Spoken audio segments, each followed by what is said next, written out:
Listo, ya empezó Ahora sí. la grabación. Bueno, entonces, de nuevo, muy buenas noches para todos. Muchas gracias por la asistencia. Mi nombre es Joan Manuel Camargo. Soy licenciado en Historia. Soy magíster en Historia. Soy caleño, tengo 29 años recién cumpliditos, los cumplí el 22 de marzo. Soy el profesor de epistemología. He trabajado con la Universidad Claretiana y específicamente con el programa de antropología en las clases de historia de la violencia en Colombia y trabajo de grado 3. Como historiador he trabajado desde el área conceptual, me gusta la historia conceptual, la historia intelectual, y digamos que son unas apéndices de la historia que están muy relacionadas con el campo de la teoría, no solamente teoría en historia, sino teoría en las ciencias sociales en general. Desde allí que digamos que me sienta en la capacidad de atender nociones desde el punto de vista teórico de lo que es la investigación. Nada, la idea es que nosotros podamos hacer unas clases en que podamos interactuar sobre todo. Me interesa mucho que podamos hacer la construcción entre todos de los componentes. Yo no me las sé todas. No me como el cuento de ser el profesor que es el que tiene la razón. En ese sentido, ustedes siéntanse, por favor, con todo el derecho de hacer las correcciones del caso, de hacer las preguntas del caso y las precisiones del caso. No me gusta la relación entre el que lo sabe, que es el profesor, y el que no sabe, que es el estudiante. Aquí simplemente es dar yo unas precisiones y unas guías sobre las lecturas y que entre todos podamos complementar y generar el conocimiento. Finalmente de eso se trata. Y bueno, también más allá de eso, si es posible que podamos tener un espacio de interacción chévere, que, que no veamos esto como un cumplimiento que hay que dar los jueves de 8:30 a 10:30, sino que en lo posible, hombre, también pudiera ser un espacio de catarsis y de desahogo y de encuentro entre compañeros. También se trata mucho de eso. Bien. Para el día de hoy, entonces, como es la clase inicial, yo quiero que empecemos a responder preguntas y que esas preguntas ustedes me las vayan respondiendo de acuerdo a lo que ustedes crean que es y de acuerdo a la experiencia del acumulado, digamos, de conocimiento que ustedes tienen hasta ahora. Una de las posibilidades de la claretiana es que uno da con estudiantes que tienen ya cierta edad y por ende tienen cierto conocimiento acumulado. Entonces, eso permite que hayan más elementos y más insumos para hacer la interacción o el intercambio de ideas. Entonces, muy posiblemente todos ustedes estén en la capacidad de corregirme y de enseñarme, y me parece fantástico que pase eso. Entonces, reitero, siéntanse en completa libertad de hacerlo. Como primera noción, yo quiero preguntarle a ustedes si se acuerdan o si saben qué es el positivismo. ¿A qué les suena esa vaina? ¿Se acuerdan cuando hablaron de pronto en el colegio con eso? Si tienen una carrera ya anterior a esta, ¿qué fue lo que se habló en esa carrera? ¿Qué es lo que ustedes entienden o saben por positivismo?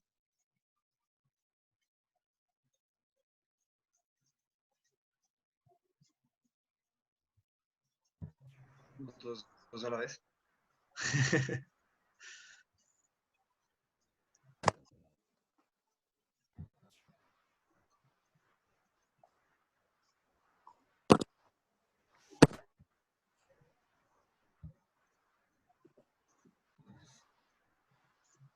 Pues es como cuando estamos seguros de que algo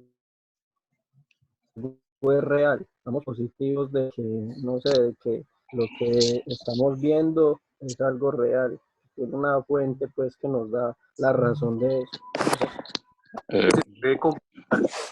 Se puede verificar a través de los sentidos.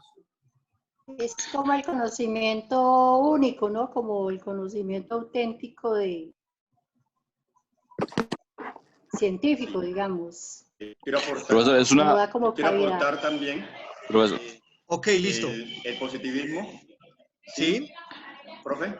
Sí, Luis. Pues más sobre el tema, pero igual el positivismo es una corriente, podemos decir así, epistemológica, de cual su máximo exponente es Kant, Emmanuel Kant, y en ese sentido el positivismo es una corriente que le apunta, como lo dijeron los compañeros, a la verdad de la construcción del conocimiento, es decir, desde la perspectiva de las leyes, es decir, la teoría de un conocimiento basado en unos métodos científicos. Es allí más o menos la noción, que es como que dice estructurar el conocimiento de tal manera que ese sea un conocimiento válido universalmente. Ok, sí, Luis, gracias. profesor, Mauricio, sí, Mauricio, te Pro- escuchamos. profesor. Sí, señor. Pues yo lo que tengo entendido es como es una actitud realista, pues y como algo muy práctico ante la vida. Pero me parece que fue formulado por Agustín Comte, me parece, pero no estoy seguro. Augusto Comte. Eso, Augusto Comte. Tiene la particularidad que es llegar a través de aplicando los sentidos, conocer un conocimiento aplicando nuestros sentidos. Básicamente es como la raíz del positivismo. Sí, uno de los presupuestos del positivismo es que la verdad es comprobable en tanto que pueda ser, digamos, adquirida mediante los sentidos. Verificada. Exactamente, sí. En ese sentido, entonces, es un presupuesto, el positivismo tiene un presupuesto de pragmatismo y de empirismo, en tanto que es experimental. Eso un poquito tiene que ver, acuérdense, cuando veíamos filosofía, en las corrientes que eran las empíricas, las corrientes, se me está yendo la onda en este momento, racionales, en que si el conocimiento venía de afuera o si el conocimiento era interno. Ahí tiene que ver un poco esto. Bueno, vengan, les comento entonces respecto a esto que es importante. Ya te doy la palabra. Ok. Luis. Bueno, listo.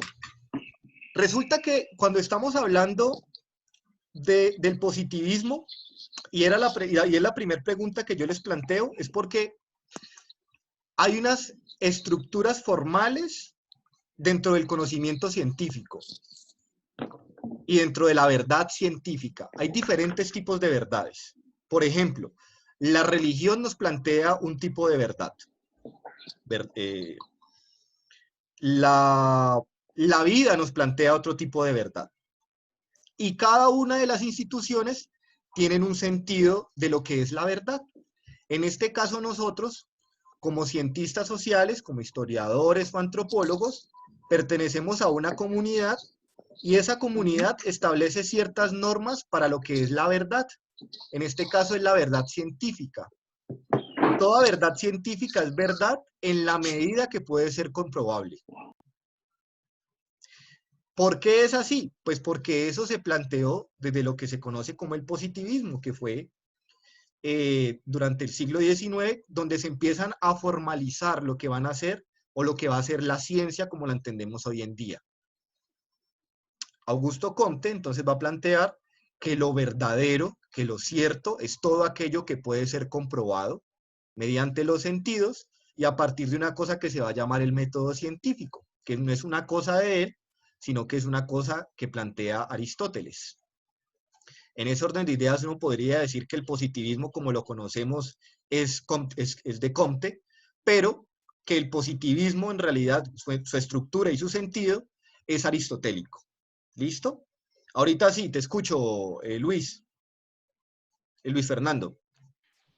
Gracias, profesor. Buenas noches. Buenas noches. Precisamente esta corriente filosófica que dice que el conocimiento se origina en la experiencia fue la que asumió como línea de investigación y de desarrollo un psicólogo, John Dewey, para desarrollar todo lo que es el aprendizaje experiencial y el conocimiento o la enseñanza vivencial, porque de ahí nace todo este proceso de que se aprende haciendo y no escuchando. ¿sí? Entonces, es la teoría de John Dewey que está basada en esta corriente filosófica. Ok, muchísimas gracias. Bueno, entonces ya tenemos claro un presupuesto importante, ¿no? Que es el tema de la experimentación y la adquisición de conocimiento mediante los sentidos.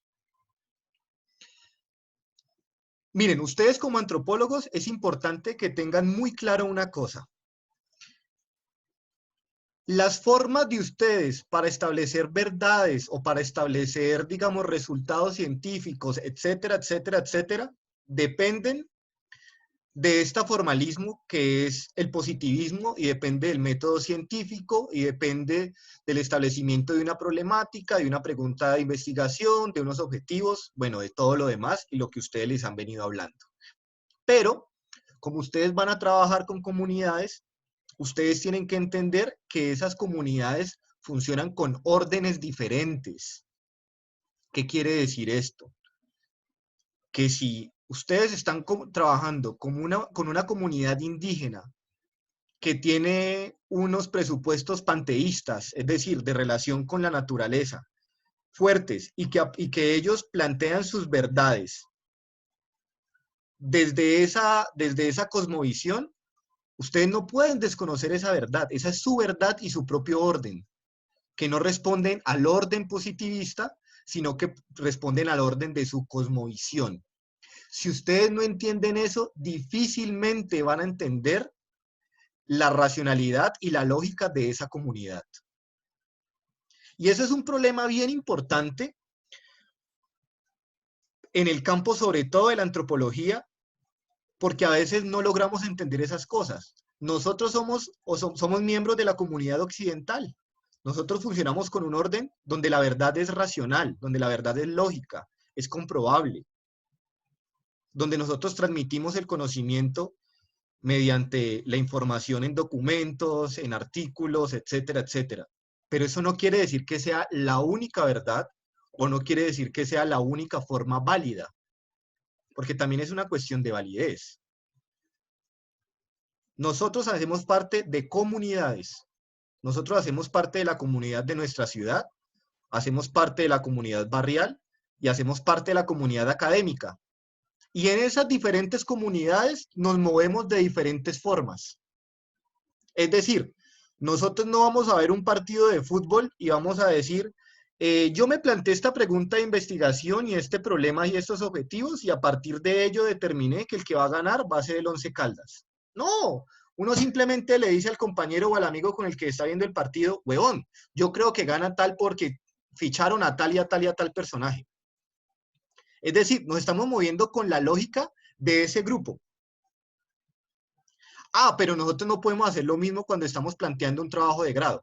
Nosotros no podemos decir en un trabajo de grado, a mí me da la impresión que esta comunidad es así, así, así, porque no funcionamos mediante impresiones, funcionamos mediante la comprobación de datos y de teorías y de planteamientos o de hipótesis. ¿Listo?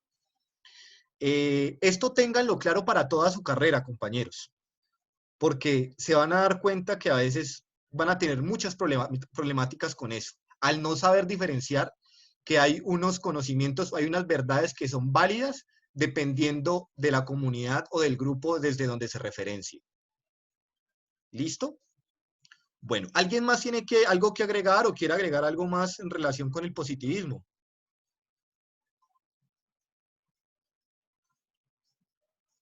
Bueno, listo. Entonces pasemos a la... El método, Andrés, sí, te escucho. profe, el método científico consiste en observo, analizo y experimento. Ya vamos a hablar de eso, Andrés. Ya vamos a hablar de eso en las Listo. otras preguntas. Listo.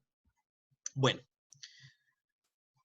La siguiente pregunta que tengo para hacerles entonces es, ¿qué es ciencia o qué es una ciencia? Más bien, ¿qué es una ciencia?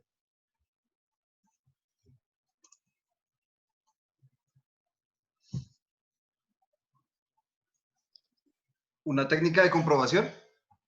No, eso es otra cosa y ahorita vamos a hablar de eso. Un conocimiento adquirido por medio de una aplicación o un método. No.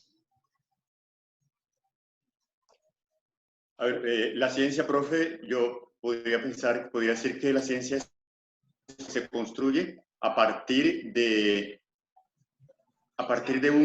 un ejercicio metodológico que tiene lógicamente, en la cual se busca la validez de un tipo de conocimiento, investigación, a partir de la selección de un tema en un universo determinado.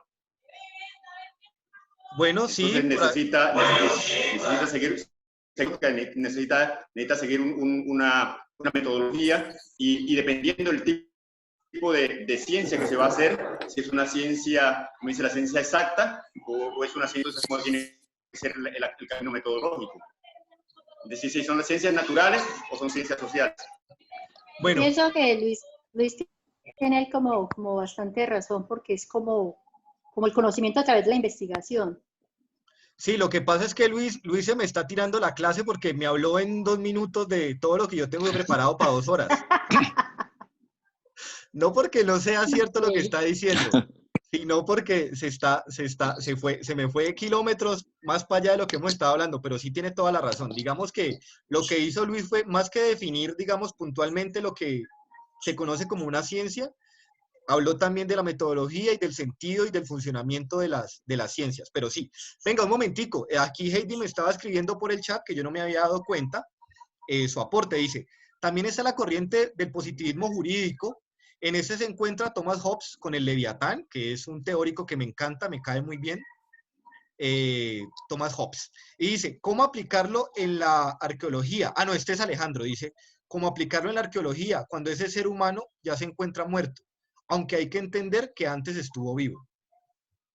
Me lo estaba hablando, sí, por privado. Bueno, sí, es un poco eso, claro que sí. Es entender lo de la dinámica de las temporalidades. Bueno, les voy a comentar. Bueno, profe, y hablando del tema de la segunda pregunta, y en términos más sencillos, podríamos decir que ciencia es como la articulación de los conocimientos para validar o verificar una hipótesis, una cosa así, podríamos decirlo. Sí, señor. Articulación de conocimientos para validar y verificar una hipótesis. Le agregaría una cosita más a eso, Luis. Sí, Heidi, te escucho. Sí. O sea, apoyando lo que dice Luis, es un conjunto de conocimientos verificables, ¿no? Sí, con una cosita, enfocados en un tema en particular. Por eso les hacía yo la pregunta de qué es una ciencia, no qué es la ciencia, sí. Es importante lo que les estoy diciendo. Enfocados en un tema en particular. ¿Qué quiere decir esto? Y es otra de las características del positivismo. El positivismo organiza el conocimiento en temáticas. Entonces, él va a establecer, por ejemplo, la física, que es el estudio de los fenómenos externos de la materia. Y la química como el estudio de los fenómenos internos de la materia. Entonces, una ciencia es una ciencia en la medida que tiene un estudio, un objeto de estudio definido y tiene una metodología para ello. De allí que ustedes, por ejemplo, los antropólogos, ¿cuál es el objeto de estudio de la antropología?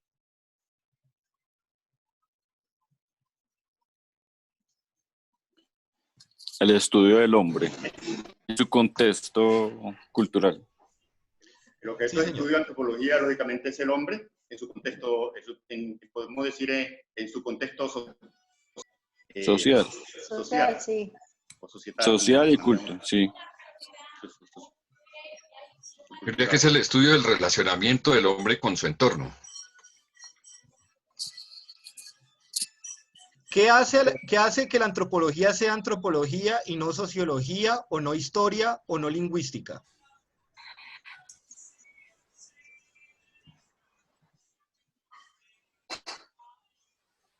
¿El hombre como tal?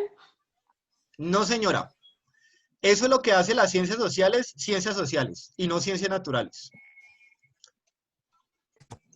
Es el relacionamiento con el entorno, con la sociedad, con otros grupos, con sus congéneres. No, porque si nos vamos a eso, Luis, yo podría decirle que si es Sociología. el relacionamiento del hombre con la sociedad, sería sociología. Sociología. El racionamiento, raciocinio. No, tampoco. Son las manifestaciones de la cultura. Sí, señor. Ustedes son los amos y La señores dinámica. de la cultura. Es decir, en ese orden de ideas, la antropología es la ciencia que estudia al hombre en relación con la cultura. O sea, todas las ciencias sociales como una unidad están enfocadas en el estudio del hombre y de la sociedad, ¿verdad? Pero entonces, esas ciencias sociales están partidas en lo que yo les mencionaba. Tenemos la historia, tenemos la sociología, tenemos la antropología, tenemos la lingüística, la economía. Entonces, lo que hicieron fue que cada una de esas ciencias se enfocó en una temática puntual. En el caso de la historia fue el tiempo, en el caso de la sociología fue la sociedad o el hombre en colectivo, en el caso de la economía fue la producción, consumo y distribución de bienes y servicios, en el caso de la lingüística fue la relación del hombre con el lenguaje, y en el caso de la antropología es el estudio del hombre, de la cultura. Acordémonos que los inicios de la antropología fueron unos inicios bien complejos, porque partía del supuesto en que había un hombre que observaba y había un hombre que debía ser observado para entenderlo. Es decir, partía de un presupuesto de otredad, y una otredad en la que yo soy el portador del conocimiento como sociedad occidental, porque la antropología no se lo inventaron los africanos ni los chinos, sino los europeos. Entonces era yo portador de la verdad y el conocimiento, y entonces había otro que yo quería entenderlo, porque era diferente. Entonces empiezan a estudiar las prácticas y las costumbres y los usos de esas comunidades.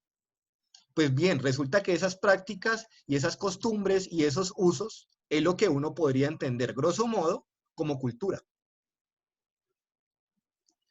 Obviamente la antropología es una Claro, por ciencia que eso es muy rica. entonces habla de Claro, que sí, Rosalba, te escucho. o que por eso es que se dice que la antropología es el estudio del hombre y sus culturas, porque dependiendo de la cultura donde esté ubicado, ahí va a haber un comportamiento diferente del hombre, dependiendo del lugar donde se encuentre. Exactamente, sí, señora. Bueno, listo, entonces, estamos claros en eso de que una ciencia es una ciencia en la medida que tiene un objeto de estudio y una metodología y unas preguntas específicas.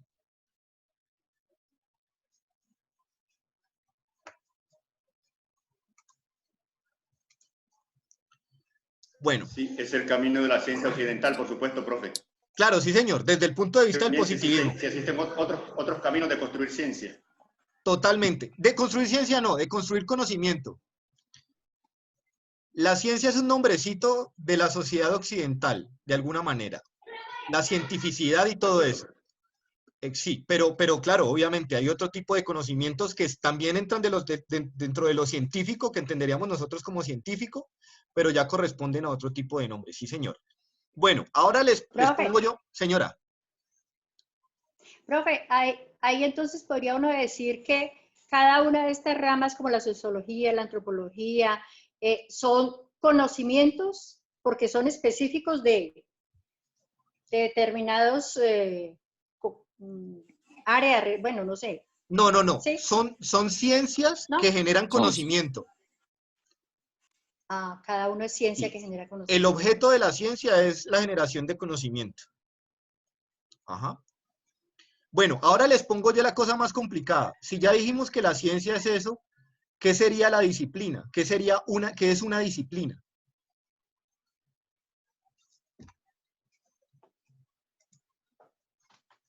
No la capté, pero... ¿La pregunta? Sí, ¿qué es? ¿Qué es? Es como la rigurosidad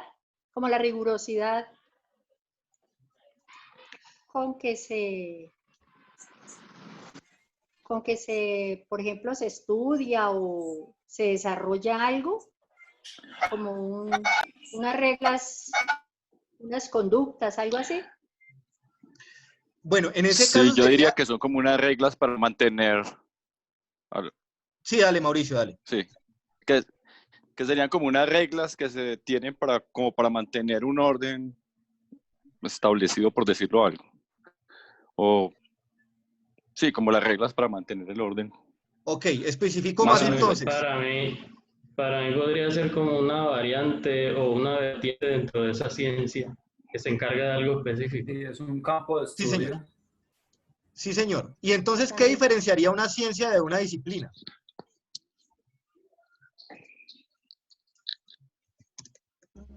Que una es más específica.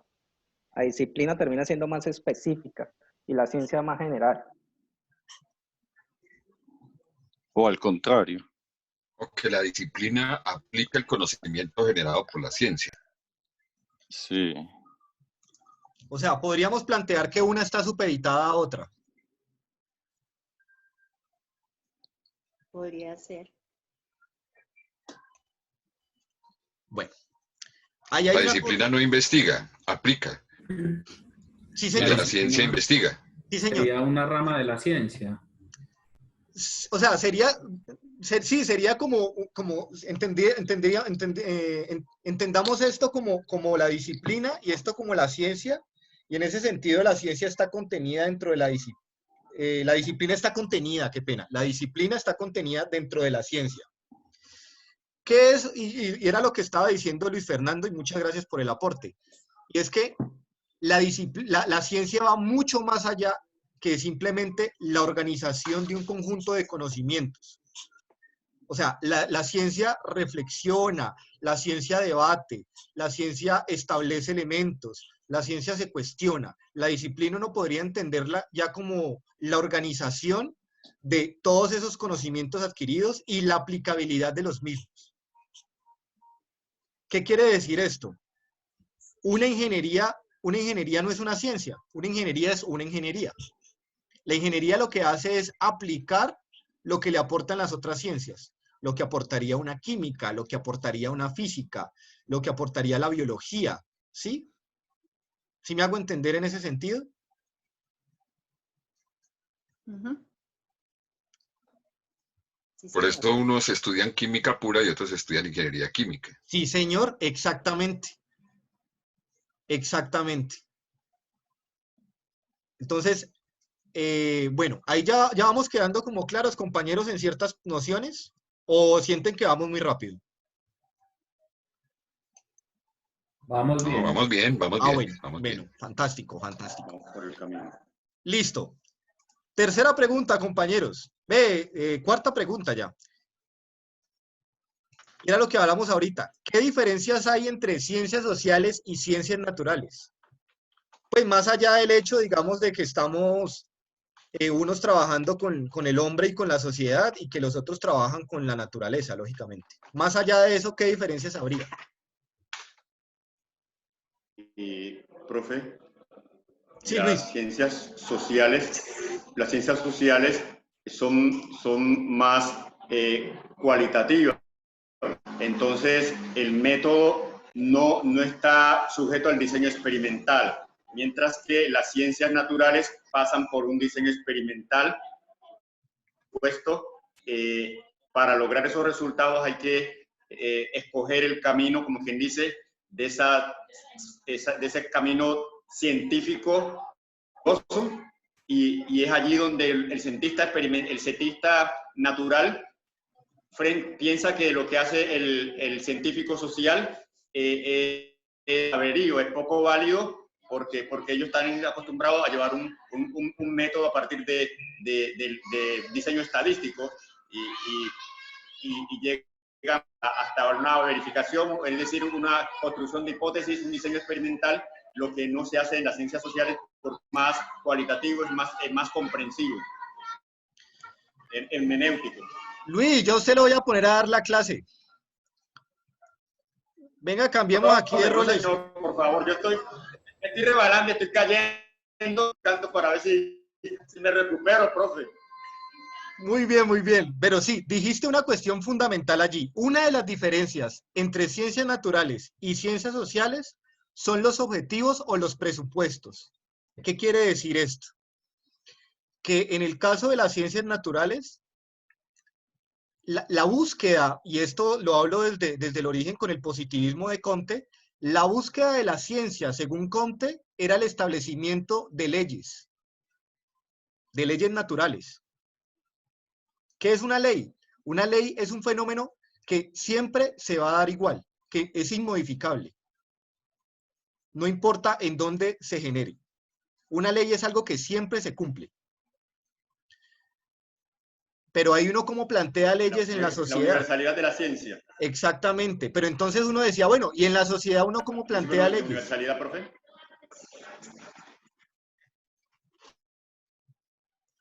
Y ese es un debate importantísimo que hay dentro de la terminación si las ciencias sociales son ciencias o son disciplinas o son otra cosa.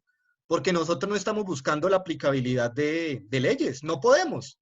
No podemos porque cada sociedad tiene su propia cultura y en ese sentido, cada sociedad tiene comportamientos completamente diferentes. Nosotros no podemos establecer leyes sociales.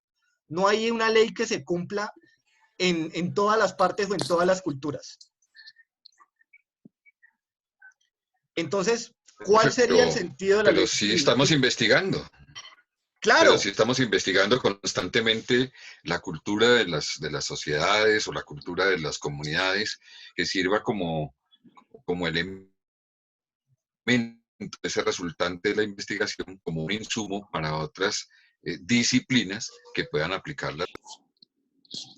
Por supuesto, Luis. Tenemos método científico, tenemos objeto de estudio. Entonces sí somos ciencia. Exactamente.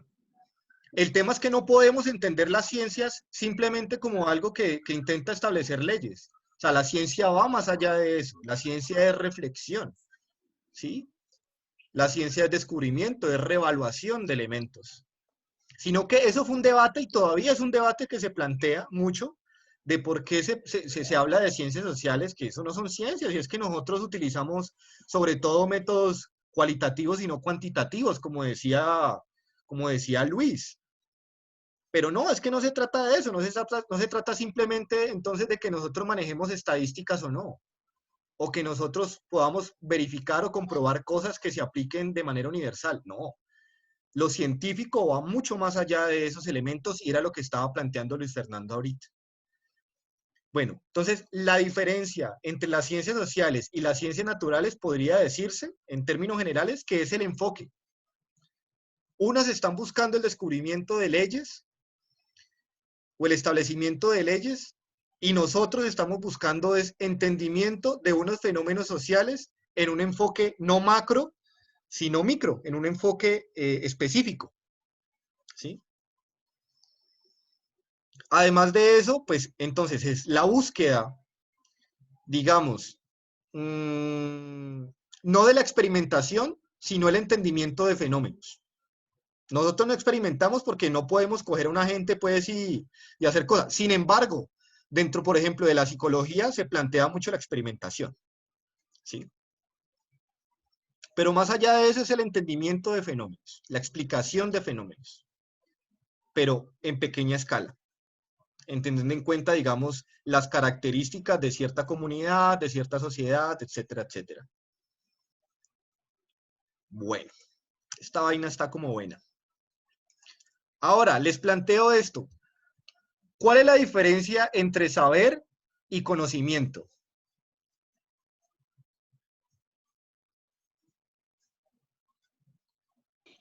El saber es algo específico sobre un tema puntual. El conocimiento tiene mucha más amplitud y tiene unas especificaciones. El saber. Rosalba y luego Andrés. Bueno, el saber pienso yo que puede ser más natural, más del hombre, porque incluso está dentro de las cosas del patrimonio, los saberes. Y el conocimiento es adquirido a través del estudio, ¿no? Ahí sí le voy a decir como el indeciso, sí, pero no. ¿Hay algo allí de lo que estabas diciendo, Rosalba? Pero ahorita terminamos de complementar eso. Escuchemos a Andrés. Tal vez la definición que vaya a dar es un poquito simplista, pero pienso que los saberes, bueno, son como heredados y el conocimiento es construido. Es mi respuesta. Bueno, ahí entre Gino, Rosalba y Andrés están construyendo más o menos. Bueno, y a ver si yo acabo de construir, a ver si yo le Listo, pongo el listo. último ladrillito. Póngale El el retoque. retoque. Digamos que Final. el conocimiento es el resultante del proceso de investigación y validación. Y el saber es la aplicación de ese conocimiento mediante la experiencia, es decir, ya la implementación del conocimiento. A mi modo de ver, eso podría ser. Comparto la primera parte de ese planteamiento, pero no necesariamente la segunda. Sí, Ok. sí, estoy de Vamos acuerdo. a seguir en este debate aquí complicado. Está chévere. Bueno, ¿Quién más? le pone el otro lado? ¿Quién sigue? ¿Quién sigue? Ahí vamos entre todos. Y pone el bareque. A ver, listo.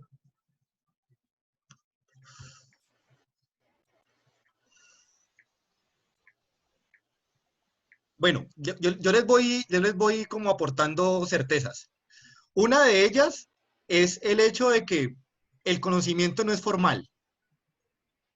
O sea, no es formal en términos científicos o en términos positivistas. ¿Qué quiere decir esto? El campesino, por ejemplo, que sabe que hay que cortar ciertas plantas cuando la luna está en creciente. Él sabe que hay que hacer eso es un conocimiento. Él no tiene ni idea por qué. ¿Cuál es realmente el fenómeno que se genera allí? Pero él sabe que toca hacerlo cuando la luna está en creciente. Y eso es un conocimiento y es completamente válido. Eso es un saber y es completamente válido. Entonces, el saber no necesariamente tiene que estar comprobado científicamente para que se aplique. Es Exacto. tradicional, Esos es como elementos. una herencia, un saber que Es como se va una, heredando. una habilidad que se tiene.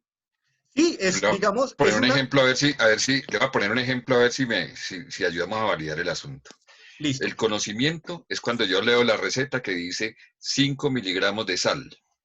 Y el saber es cuando se le echa una pizca de sal. Sí, señor. ¿Y por qué sería esa diferencia allí entonces con eso, Luis Fernando? ¿Cuál es la diferencia entre esas dos cosas? Entre las dos cosas, que en el conocimiento yo sé exactamente a qué equivalen 5 miligramos de sal, porque lo he estudiado, lo he profundizado. En la pizca de sal es porque alguien me lo enseñó o porque la experiencia me ha dado a entender Exacto, que es una pizca no más y no. exacto. Eso se ha heredado, ese conocimiento. Bueno, les voy a decir la vaina. Profe, Señor, sí, mi Luis, última.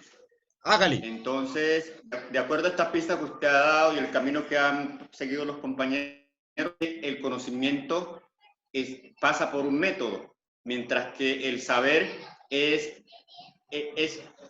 una práctica que no tiene esa validez del método, como usted dice, de la estructura.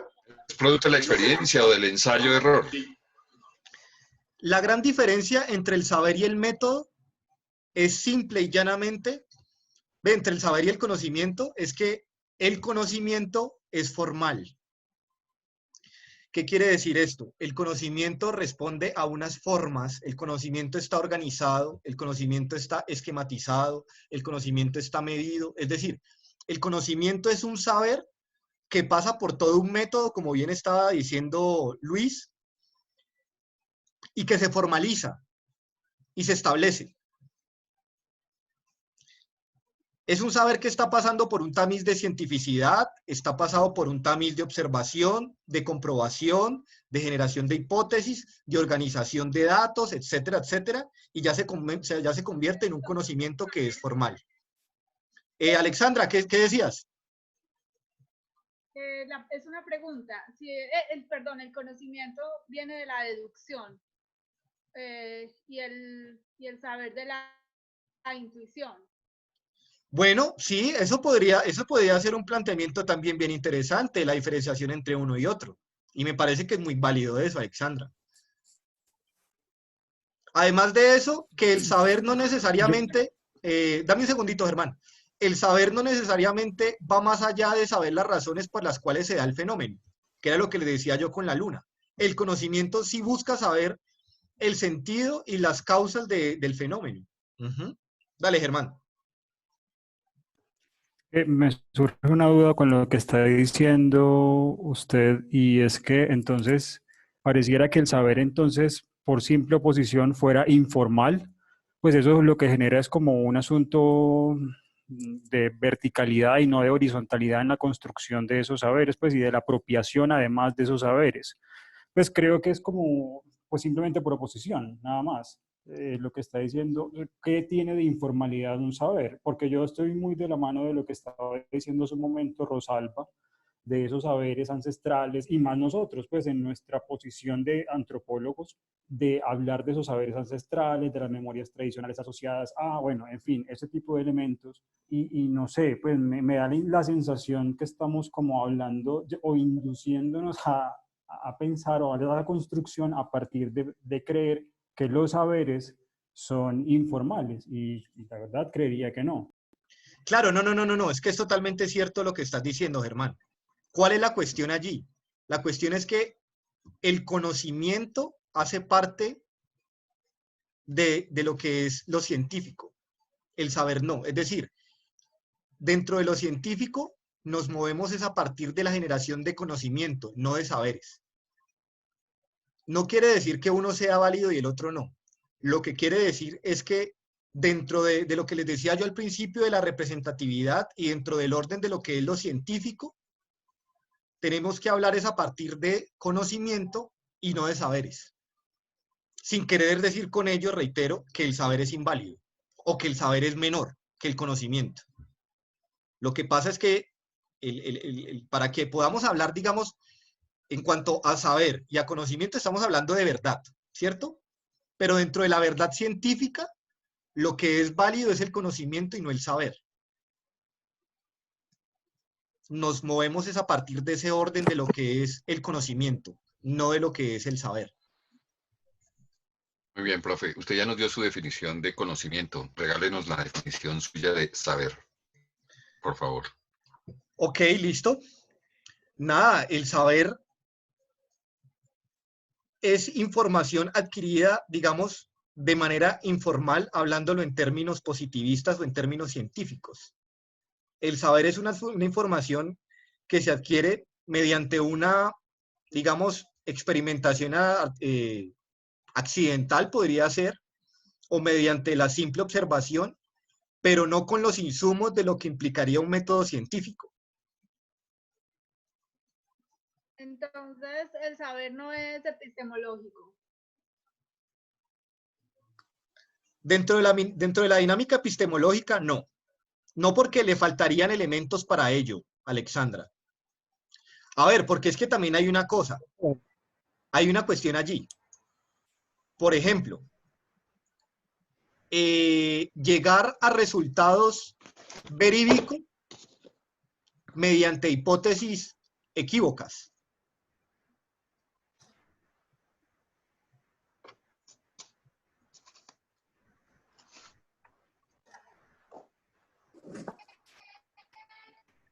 Profe, hay una corriente de cientistas sociales que hablan mucho de conocimiento tradicional y no de saber ancestral o tradicional. ¿Eso quiere decir entonces que ese conocimiento se encuentra de manera primigenia en las culturas?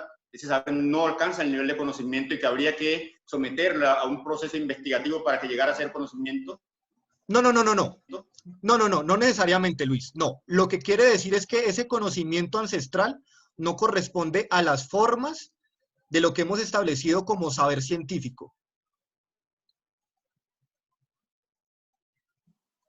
Es eso. No es que uno sea inferior al otro, sino que uno no es válido en la medida que, digamos, las etapas o las formas son diferentes a lo que dentro de la comunidad científica se ha establecido que es conocimiento. Perfecto, profe. Profe, voy viendo videos pues sobre epistemología y eso, por ahí vi o escuché que ese conocimiento hay que acompañarlo con una sabiduría para, para saber qué hacer con ese conocimiento. Yo no sé si es algo que se está adelantando más a lo que llevamos o qué. Bueno, la cuestión es que cuando estamos, a ver, primero es cuando estamos hablando de la epistemología, estamos hablando de verdad, estamos hablando de conocimiento, suscrito a unas formas, y esas formas son las de la cientificidad, o las formas de lo que es la ciencia, y lo que es la ciencia social. Entonces, en ese orden de ideas, esas categorías como la sabiduría, no están incorporadas allí. Pero claro, por ejemplo, eso ya es más bien una discusión del orden filosófico y específicamente del orden axiológico, porque la sabiduría corresponde también a unos presupuestos éticos y morales, que ya sería la pregunta, ¿el conocimiento para qué? Y que de hecho fue lo que dio origen a una crisis en la sociedad occidental posterior a la Segunda Guerra Mundial.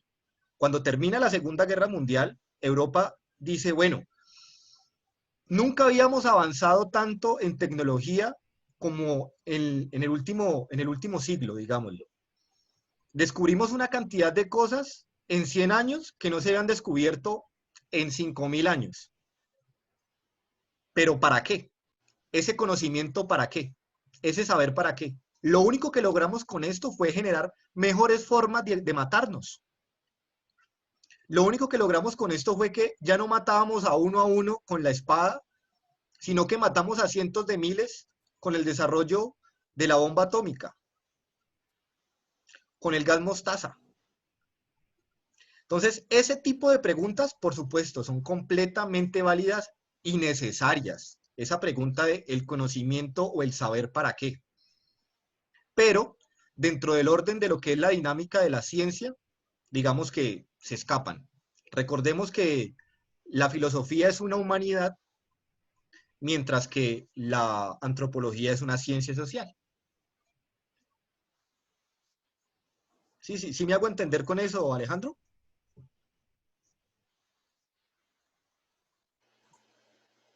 Sí, profe, ahí vamos, claro. Listo. Bueno, vamos claros hasta allí, compañeros. ¿Alguien quiere contradecir lo que yo he planteado? ¿Alguien quiere agregar algo más?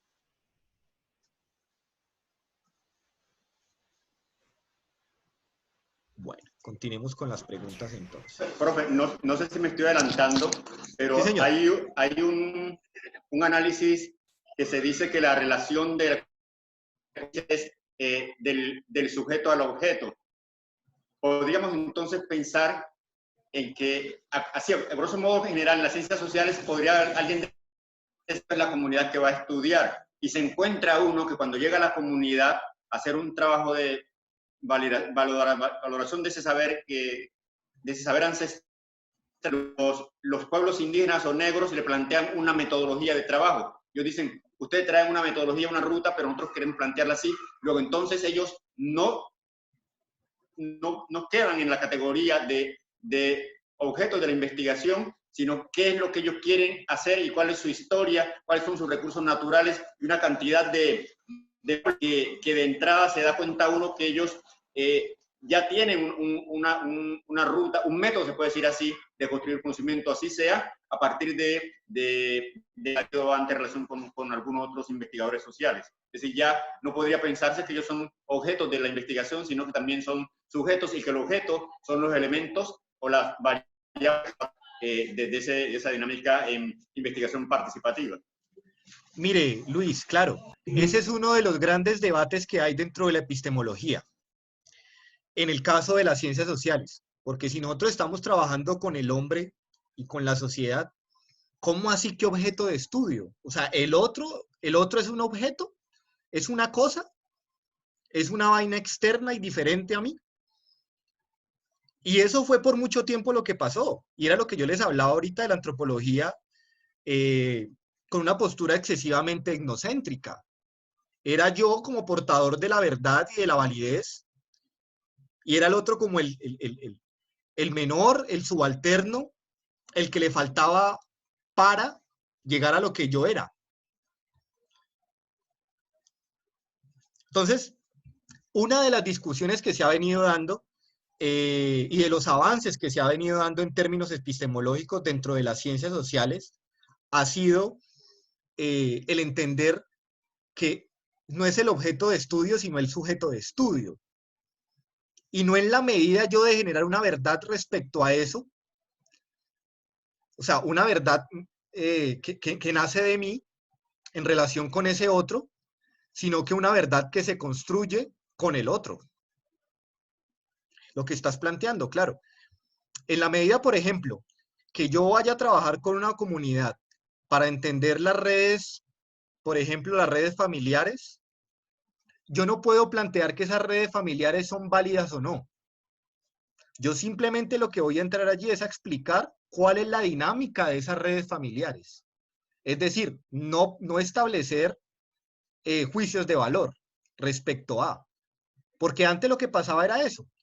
Por ejemplo, si yo iba a una comunidad y la comunidad tenía escritura, entonces yo decía que esa comunidad era más avanzada en relación con otra que no tenía escritura.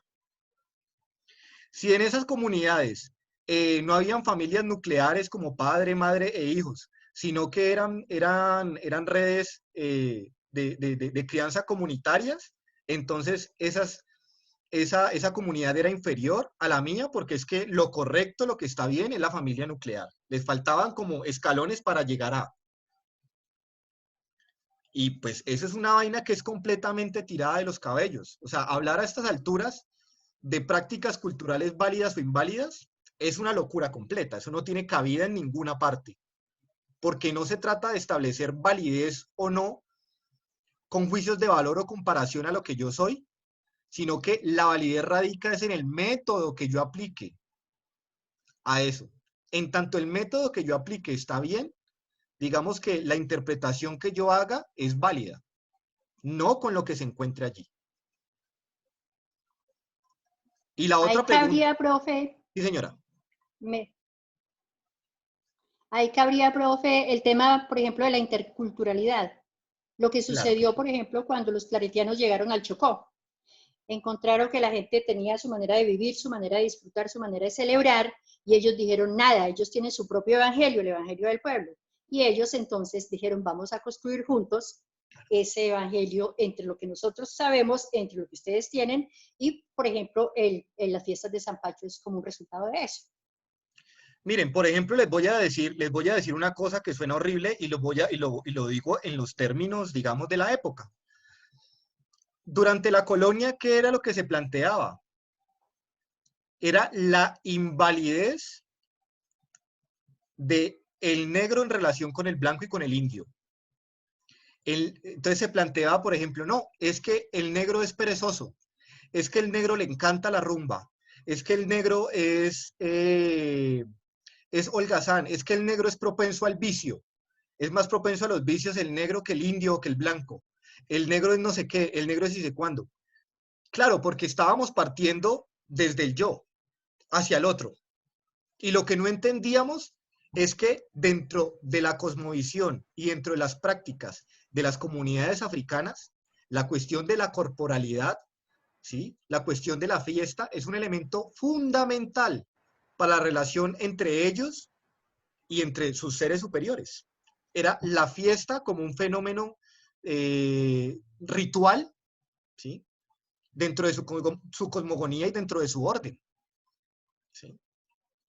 O por ejemplo, la cuestión de es que no, el negro no le gusta trabajar. No, no es eso, simplemente que si nosotros vamos a ver en el África un sol canicular que lo quiera usted matar de la deshidratación, pues esta gente no puede estar sometida a los trabajos del campo de la misma manera que en Europa, que no tienen el problema del sol. Y que mientras usted está trabajando la tierra, imagínese ya casi llegando al invierno, pues el trabajo de la tierra lo que permite es que uno pueda calentarse, ¿sí? Y huir del frío. sea, esas categorías son diferentes porque varía mucho el territorio o el espacio, varía la temporalidad, varía una cantidad de cosas. Y eso mismo uno tiene que tenerlo en cuenta dentro del ejercicio, digamos, antropológico, de entender esas categorías y de escapar de los juicios de valor. Y uno dice, no, claro, obviamente, yo no juzgo a nadie. Y no es cierto, uno todo el tiempo está juzgando. Y eso lo vemos, por ejemplo, ahorita con el tema de la pandemia. Y decimos ahorita, la gente ¿por qué es tan irresponsable y sale a la calle? Es que yo no entiendo. ¿Qué les cuesta quedarse en la casa? No es lo mismo uno vivir una pandemia en una casa que tiene 100 metros o 200 metros cuadrados que vivir una pandemia en una casa de 30, 40 metros cuadrados.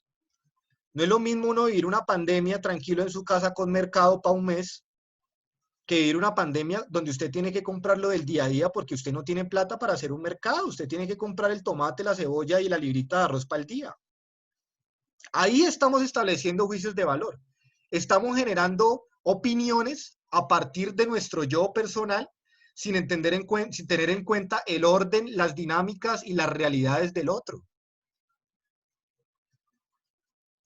Incluso los compañeros que son más mayores, es que yo no entiendo la juventud de hoy día. Esas muchachitas se meten con el uno y con el otro.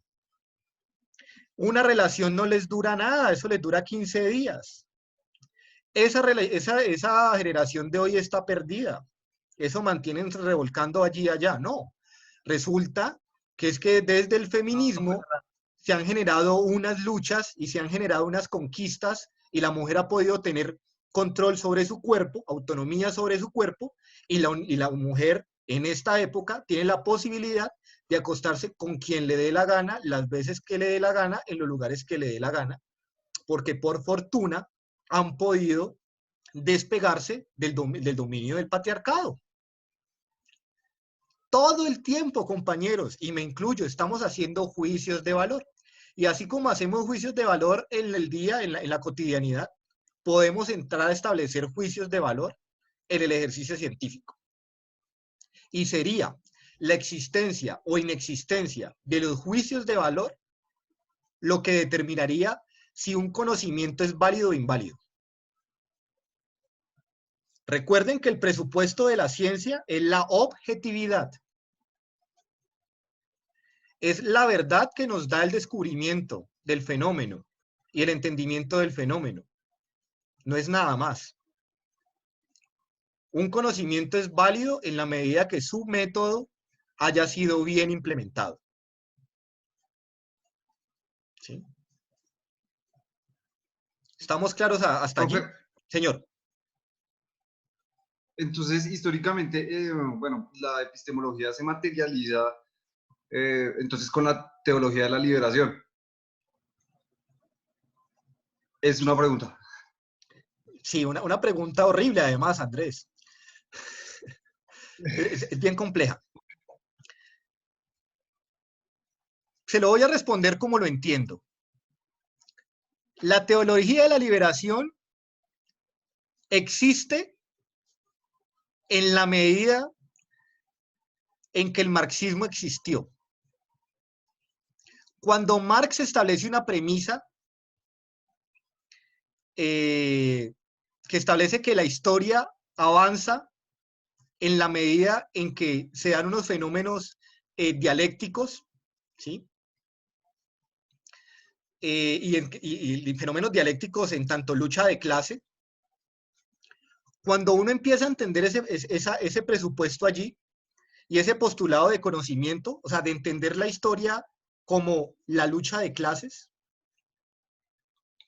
se puede generar la teoría de la liberación.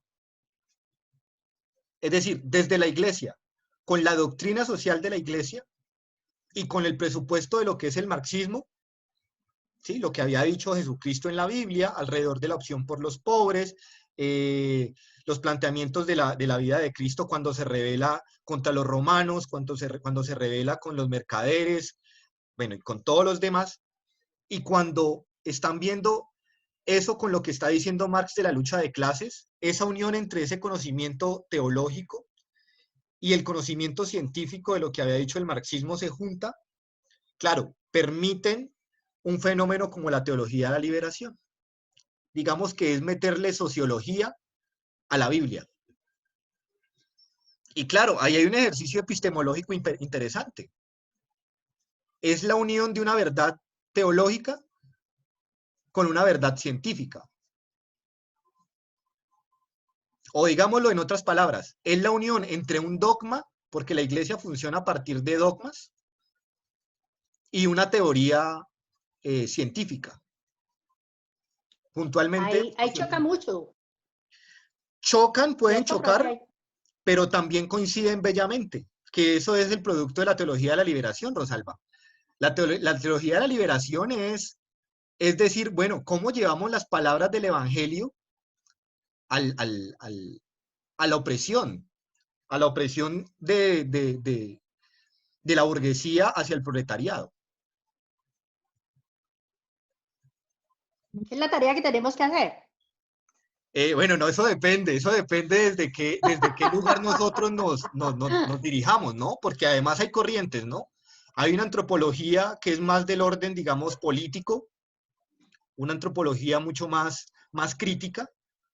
Hay otra antropología que se va más por el tema de lo eminentemente cultural, entendimiento de prácticas de comunidades, pero claro, la antropología también estudia su propia comunidad, su propia sociedad occidental. Hay antropólogos urbanos, entonces estudian las dinámicas dentro de las ciudades. O hay antropólogos que estudian las cosas a partir del marxismo y los medios de producción. Hay antropólogos que estudian, por ejemplo, un tema como la subalternidad. Es un elemento interesantísimo que tiene que ver mucho con esas cuestiones de la resistencia.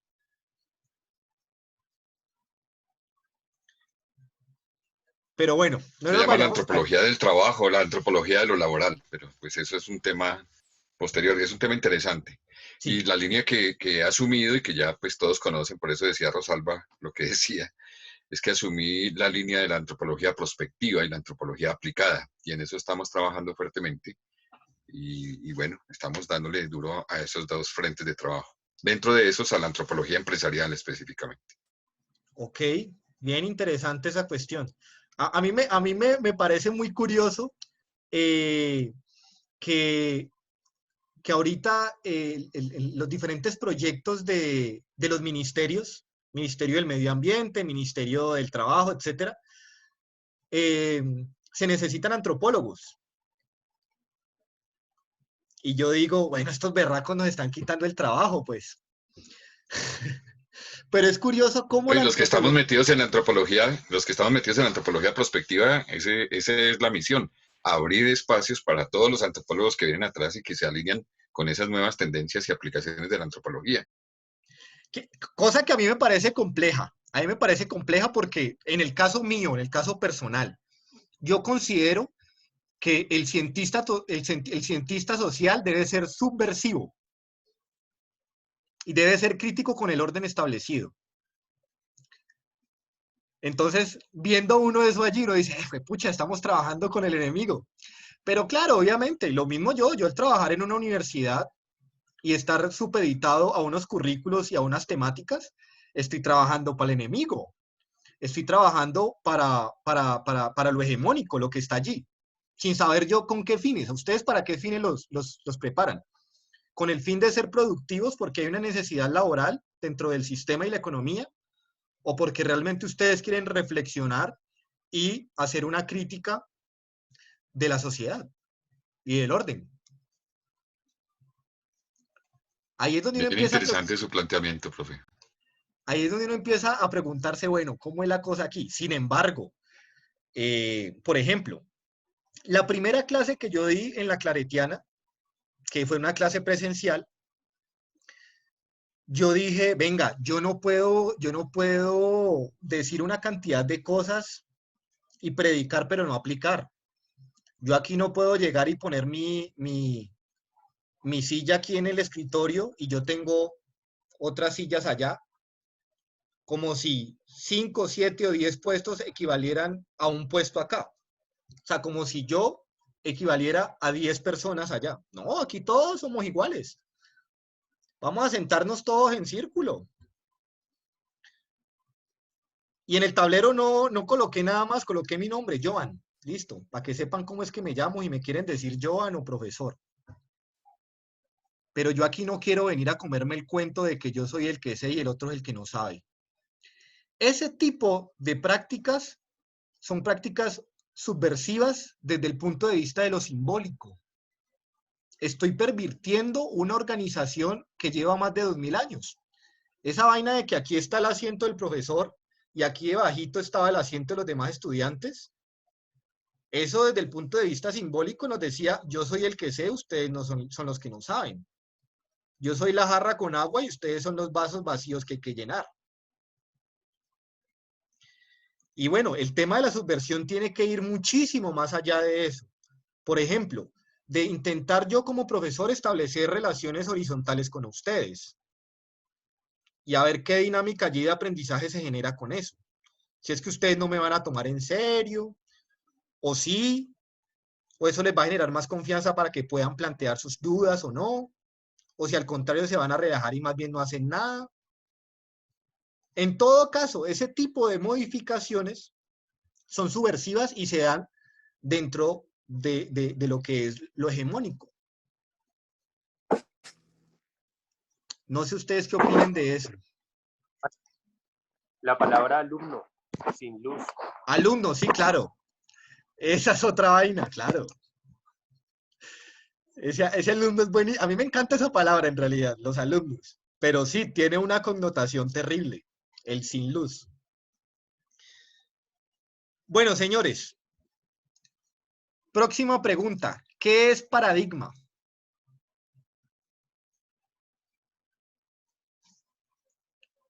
Venga, qué pena. Les dejo, los dejo un minutico hoy por soda porque tengo la garganta seca y mientras tanto vayan pensando en la pregunta. Hágale, profe. O hagan chancuco en Google. ¿Qué es paradigma? Un ejemplo. Creencias. Paradigma, un conjunto de... Es que si son creencias podríamos calificarlo como mito también. Y resulta que mito y paradigma, pues no sé hasta qué punto sean lo mismo parecido. No. Los paradigmas. O el mito tiene otra. Sigan en el debate, Profe, ¿por qué no demoró más? Porque estamos aquí pasteleando, profe. No, hágale, sigan el tertuleando. Profe, los paradigmas son modelos. Me va a coger la flota, profe, lo va a sacar de la clase. Son modelos emergentes, modelos decadentes. El primero que hablé de paradigma fue Platón, sin embargo, alguien que, aún siendo muy joven, así como el profe, fue Thomas Kuhn. Y el señor Popper está rebatiendo a Thomas Kuhn, diciendo que eso es una... Bueno, allí en la lectura que usted nos envió, ahí fue que me di cuenta que yo que soy hijo de Thomas Kuhn, la historia de las revoluciones científicas, la estructura de las revoluciones científicas, con el señor Popper me echa hacia atrás y me pone como a pensar, ¿será que Popper es el que tenía a mí? Hasta ahora era Thomas Kuhn, y entonces tengo que entrar también a estudiar a Popper para darme cuenta que Popper el último teórico que paradigmas y que más bien, así como lo planteaba Kuhn desde la ciencia, parece que era formal, que decía Kuhn, que lo plantea Popper, es para la nada y que lleva a la sociedad al caos, al fracaso, no sé qué, que se anquilosa. Así que sencillamente los paradigmas justamente son modelos que reciben una universalidad desde la perspectiva científica. Sí, señor. Bueno, científica, pero puede ser también puede ser a nivel social. Podemos decir que lo que hace un artista en su momento, ¿cómo se llama? Una tendencia musical puede ser también un paradigma. Yo no sé si allí me estoy metiendo en un libro. Bueno, en términos epistemológicos no sería eso en el caso de los artistas, Luis. Pero básicamente, claro, no, yo estoy que me paro y me desconecto y los dejo aquí con Luis para que dé la clase. Este man la tiene clarísima. No, papá. Aquí el caballo es usted, mi brother. Pero sí, claro, tiene toda la razón, Luis. Los paradigmas no están como las creencias, están en nuestra mente.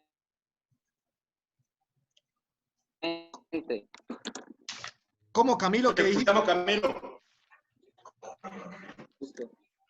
Como, para mí, los paradigmas son más como las creencias que establecen el límite en nuestras mentes. Por ejemplo, que nosotros tenemos una manzana, sabemos que es amarilla, la abrimos y ya sabemos lo que vamos a encontrar. Sin embargo, cuando la abrimos, puede que tenga la contextura de una sandía. Ahí había una ruptura de paradigma, una crisis. En términos de Kuhn, sería una crisis. Sí. Claro, a ver, les comento. El paradigma, veámoslo como una base de verdad en la que funciona una estructura científica. Les pongo un ejemplo para que lo entendamos mejor a partir de ejemplos. El paradigma marxista. ¿Cuál era el paradigma marxista? Que hay dos elementos que son opuestos entre sí, esos dos elementos chocan y ese choque genera un tercer elemento. O sea, es decir, hay una tesis, hay una antítesis y el choque de esos dos elementos genera lo que se denominaría una síntesis. Y ese paradigma marxista funcionó durante mucho tiempo en las ciencias sociales. ¿Qué quiere decir esto? Que todas las investigaciones que se hacían partían del elemento de la teoría marxista que era la lucha de clases. Es decir, en ese sentido el paradigma era una base de verdad en la que funcionaba un sistema científico. En el caso del paradigma positivista, que había que descubrir unas leyes universales. El propósito científico con el positivismo era el descubrimiento de unas leyes universales. Entonces, en ese orden de ideas, un paradigma es una base de verdad sobre la que funciona el sistema científico. Y que llega un momento en que el paradigma se agota porque el paradigma ya no puede dar respuesta a cosas, entonces se da una crisis, se genera una revolución científica y se establece un nuevo paradigma. Vuelvo al ejemplo de, ¿se acuerda cuando nosotros en filosofía nos explicaron que la filosofía con los griegos era cosmológica y en la Edad Media fue teológica y en la modernidad fue antropológica y en la contemporaneidad fue axiológica? ¿Qué quiere decir esto? Que en el caso de la Edad Media el paradigma era Dios. O sea, Dios y la religión era la base de verdad sobre la que funcionaba todo el conocimiento. El conocimiento es establecido no por la ciencia, no por la observación o la comprobación de hipótesis. El conocimiento era generado mediante el estudio de la Biblia y mediante un orden que respondía al punto de vista teológico. Por eso, cuando alguien se ponía a decir que por ejemplo, el tema de los humores no existía o de la bilis, que no era un demonio lo que usted tenía, sino que usted tenía un desequilibrio con sustancias químicas en el cerebro, pues usted era brujo, un cuerpo no se podía abrir. Porque es que dentro de la verdad teológica, la experimentación cero. Usted no podía abrir un cuerpo, porque eso era profanar un templo. Claro, incluso, profe, el tema que la Tierra, que la Tierra giraba alrededor del Sol, cuando la gente empíricamente lo que veía era que el Sol, así como el campesino que piensa que el Sol es el que gira alrededor de la Tierra. Y si alguien decía que era la Tierra que giraba alrededor del Sol, lógicamente el tipo estaba cometiendo una barbarie y ese había que, se retrataba o lo montaban a la hoguera. Por supuesto, porque dentro del paradigma teológico, al ser nosotros hijos de Dios y ser hechos a imagen y semejanza, nosotros éramos la representación de Dios en la tierra. ¿Y cómo era posible que nosotros, siendo la representación de Dios en la tierra, giráramos alrededor del Sol y no el Sol alrededor de nosotros? Era como decir que entonces el Sol no respondía a la voluntad de Dios, sino que era Dios el que estaba respondiendo a la voluntad del Sol. ¿Pero por qué? Porque el paradigma establecía eso. Esas eran las verdades que estaban allí establecidas.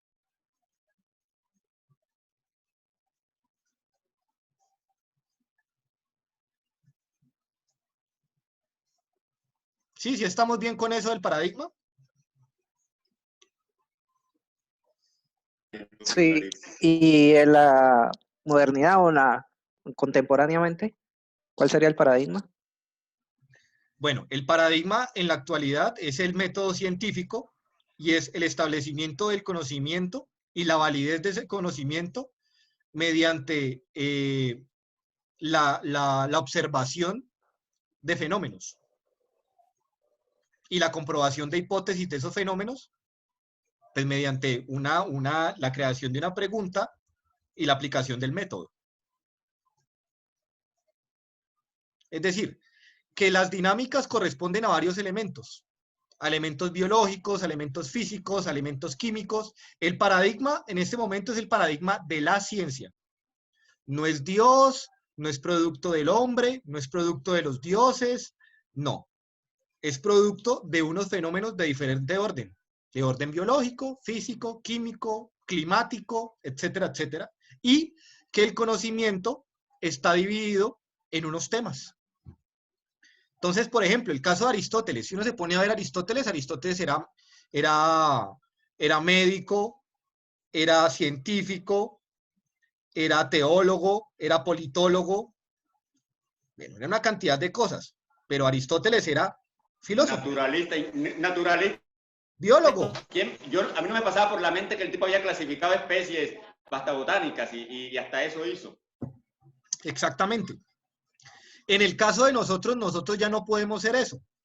Nosotros no somos, digámoslo, filósofos en el sentido de Aristóteles. En este caso nosotros lo que establece el paradigma es que hay unos conocimientos y hay unos estudios y que cada quien debe enfocarse en un conocimiento puntual.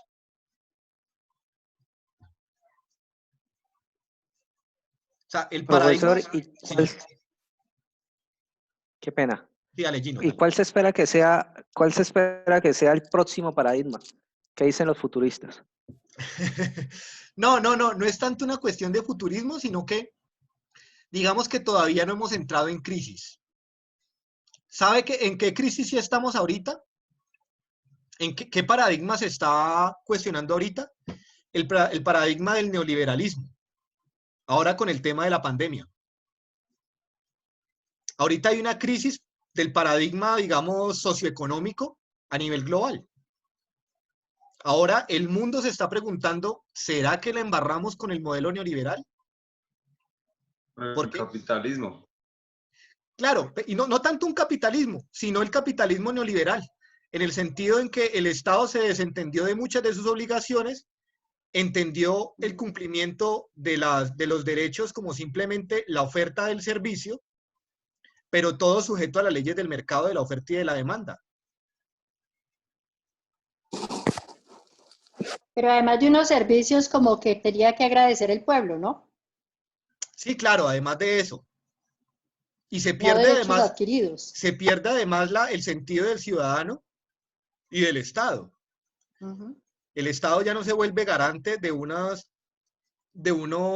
derechos, en el sentido de que garantiza el usufructo de los derechos, sino que solamente el Estado dice, yo garantizo el derecho en la medida que usted tiene allí agua. Ah, si usted no tiene plata para pagar el agua, ahí sí, pues no es problema mío.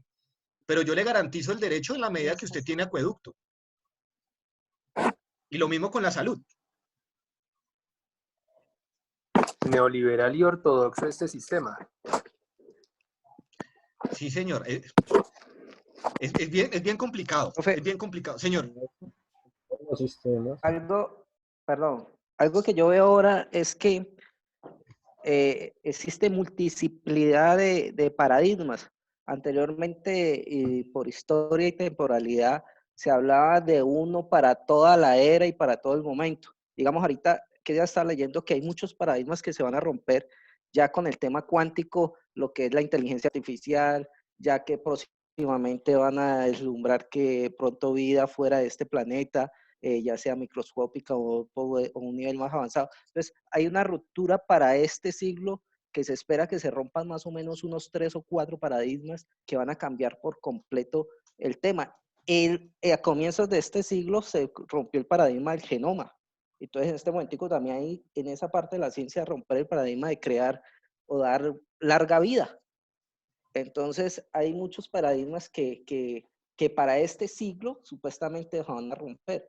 Entonces, lo que yo veo, de acuerdo a lo que usted nos está explicando, es que hay múltiples paradigmas y ya no se centran en las otras épocas o anteriormente de un solo paradigma para todo este mundo occidental, ¿no? Porque de pronto mundialmente no podemos hablar. Sí, obvio, obvio. Tenés toda la razón, Gino, y es por varios elementos. Primero, por el desarrollo tecnológico que hemos tenido. Al tener nuevas herramientas y haber desarrollo dentro de las ciencias, pues tenemos acceso a otros elementos. Mencionabas el caso del genoma. Hablemos también del tema de la relatividad, del tema de lo cuántico, de unas realidades o de unos fenómenos que varían dependiendo de la escala en que los miremos. No es lo mismo los fenómenos a nivel, digamos, del universo que al nivel de la Tierra y al nivel microscópico o cuántico, ¿sí? Entendimos entonces que las cosas pueden cambiar dependiendo del enfoque que tenemos. Tenemos el elemento de que hay una realidad que, aunque no es tangible, oigan bien, y tiene que ver con lo que hemos estado hablando hasta ahora, hay una realidad o hay unos fenómenos que aunque no son comprobables mediante los sentidos, no quiere decir que no sean reales, o no quiere decir que no existan. ¿Qué quiere decir esto? En el caso de que los átomos puedan teletransportarse. Ya se sabe, ya está comprobado. O hay muchos insumos también para plantear el tema de la teoría de cuerdas, por ejemplo, de los agujeros de gusano. Eso no tenemos cómo verlo, o cómo tocarlo.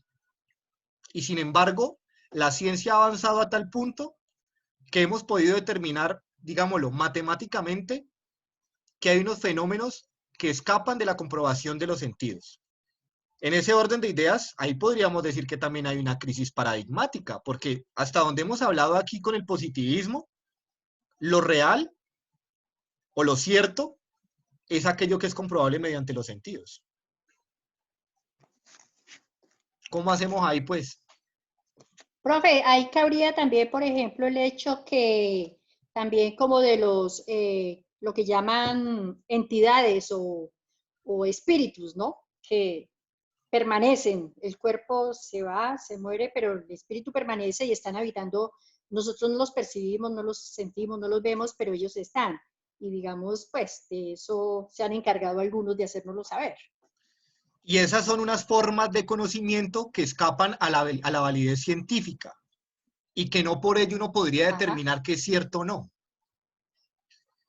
Sí, hay cosas que uno no puede explicar. Sin embargo, la ciencia ya se está acercando a eso. La ciencia ya empieza a establecer, no, es que en el sentido de que los seres humanos somos energía, pues puede haber una transformación de los átomos, pero que esa energía permanece en otros estados de la materia que escapan del sólido, del líquido y del gaseoso.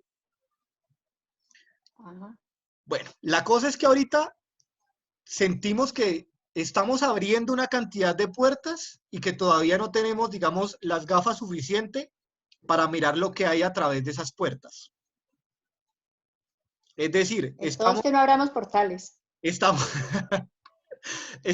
abarcando mucho y apretando poco.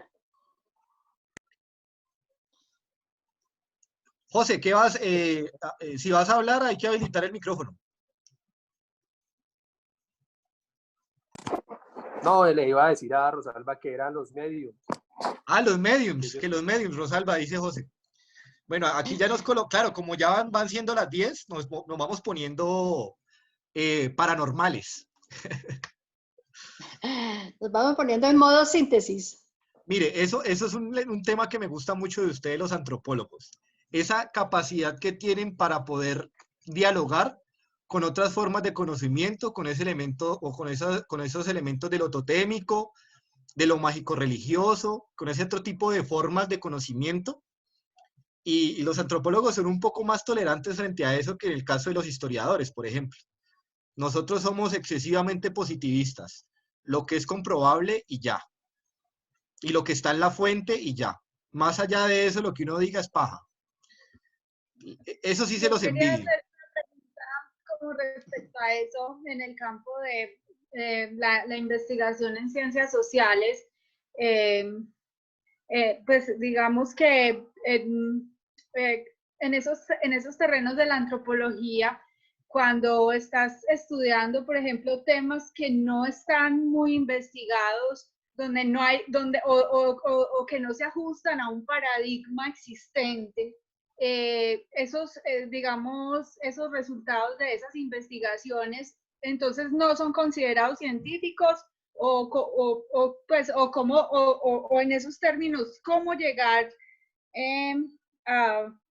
bueno, o no necesariamente tendríamos realmente que llegar a conclusiones que sean consideradas científicas. Un ejemplo que puedo poner como para esto es dentro de las investigaciones que se hacen, por ejemplo, bueno, no sé, donde no hay mucha documentación existente, por decir, no sé cómo, algo que se mencionaba ayer en historia, por ejemplo, el papel de los negros en las luchas de independencia, ¿cierto? Que no está documentado, pero se sabe que es porque ha sido visibilizado.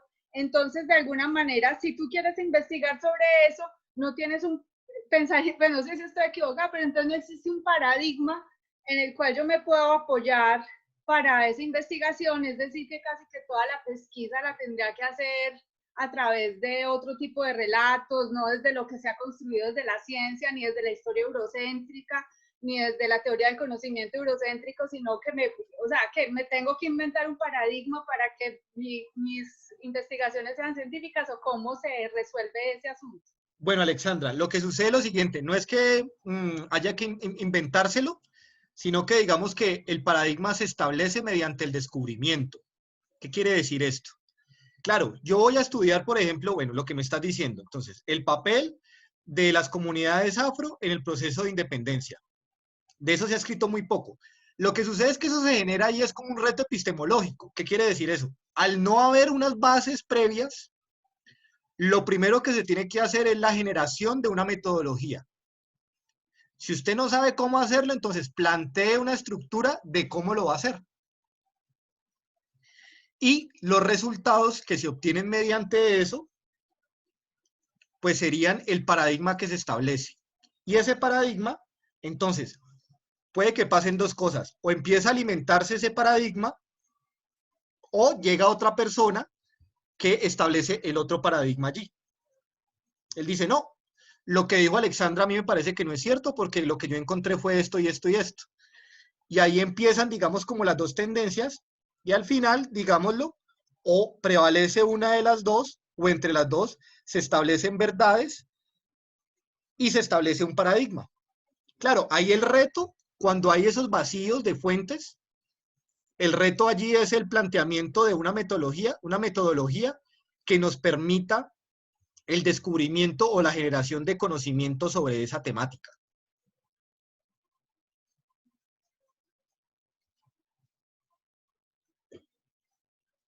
Sí, no sé si logré responderte la pregunta, Alexandra.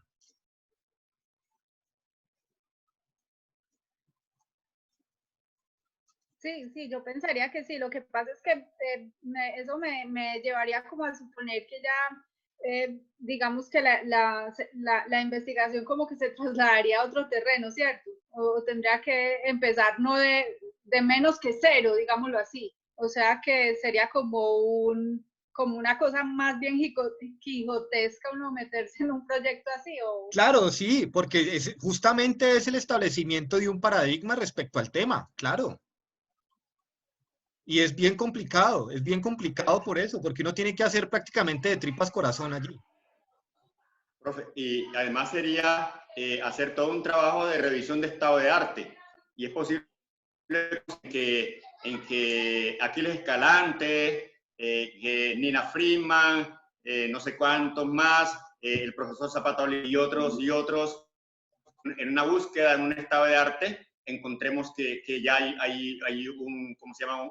Un trabajo investigativo, y con base a eso nosotros también podemos, a tu pregunta de investigación, construir podemos decir así, un proceso de investigación que vaya muy de la mano de ello, pero desde luego con unas realidades, un análisis de realidades diferentes. Sí, claro que sí.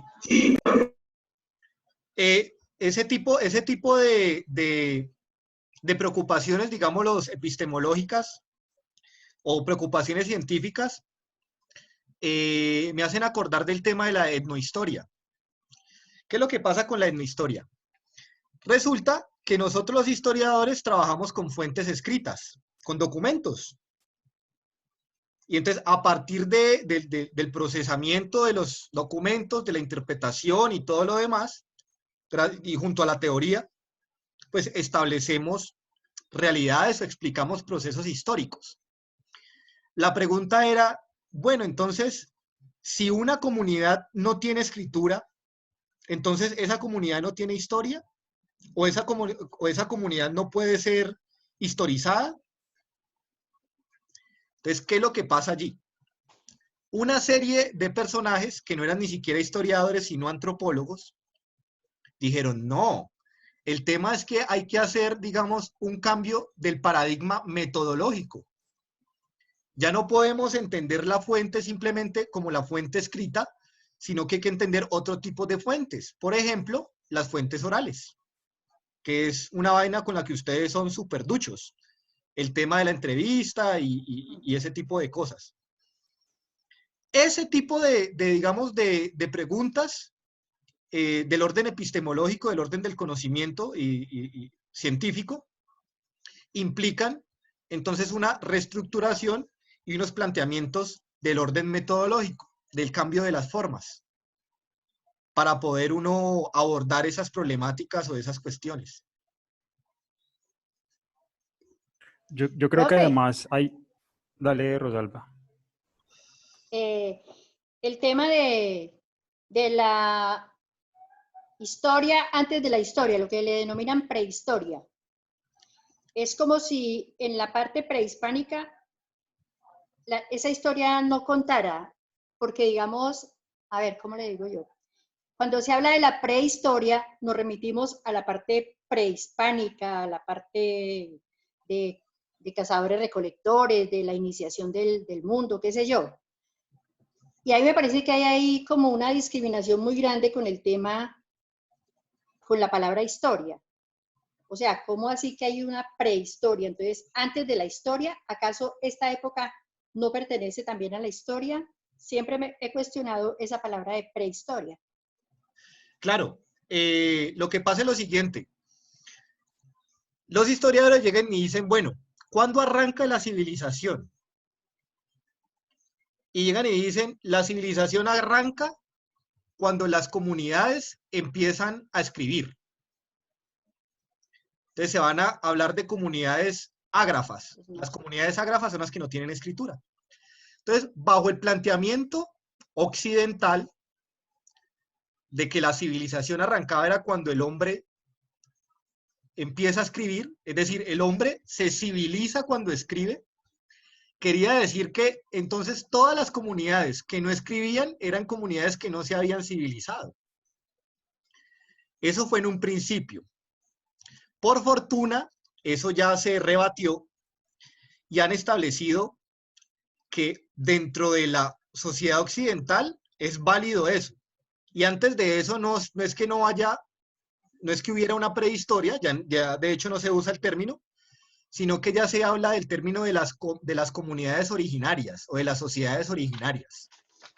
Ya no se usa el término de lo prehistórico. Pero durante mucho tiempo sucedió eso, entonces quedaron invisibilizadas muchas de las culturas en el caso de América, porque eran culturas que no tenían la escritura, sino que tenían otras formas. Por ejemplo, mediante cantos, o mediante leyendas, o mediante poemas y todo lo demás. Entonces, por eso, gracias a ese tipo de problemáticas, es que llega la etnohistoria, que es, digamos, la disciplina encargada de historizar esas sociedades que no tienen escritura, sino que tienen otro tipo de fuentes con las que dejan allí la marca de su pasado y de de sus vivencias. Sí, yo sí lo veo, pero no lo escucho. ¿Que no me escucharon?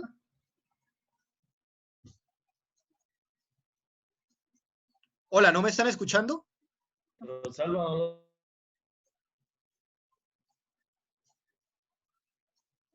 no estás viendo, pues tienes la mano frente a la cámara.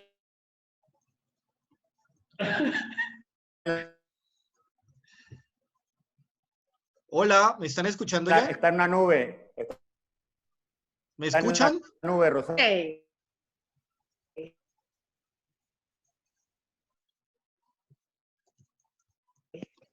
No, profe.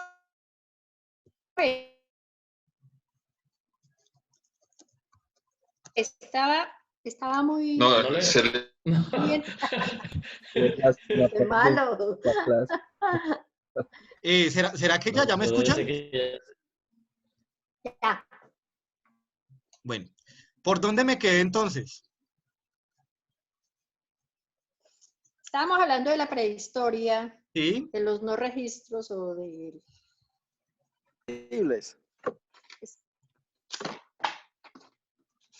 Pero ¿alcanzaron a escuchar parte de lo que yo dije o no? Nada. Una parte. Tantos como, me imagino que sería que los registros, no, pero algo escuché así como de... Bueno. Llegamos hasta al no tener registros escritos, quedaron invisibles.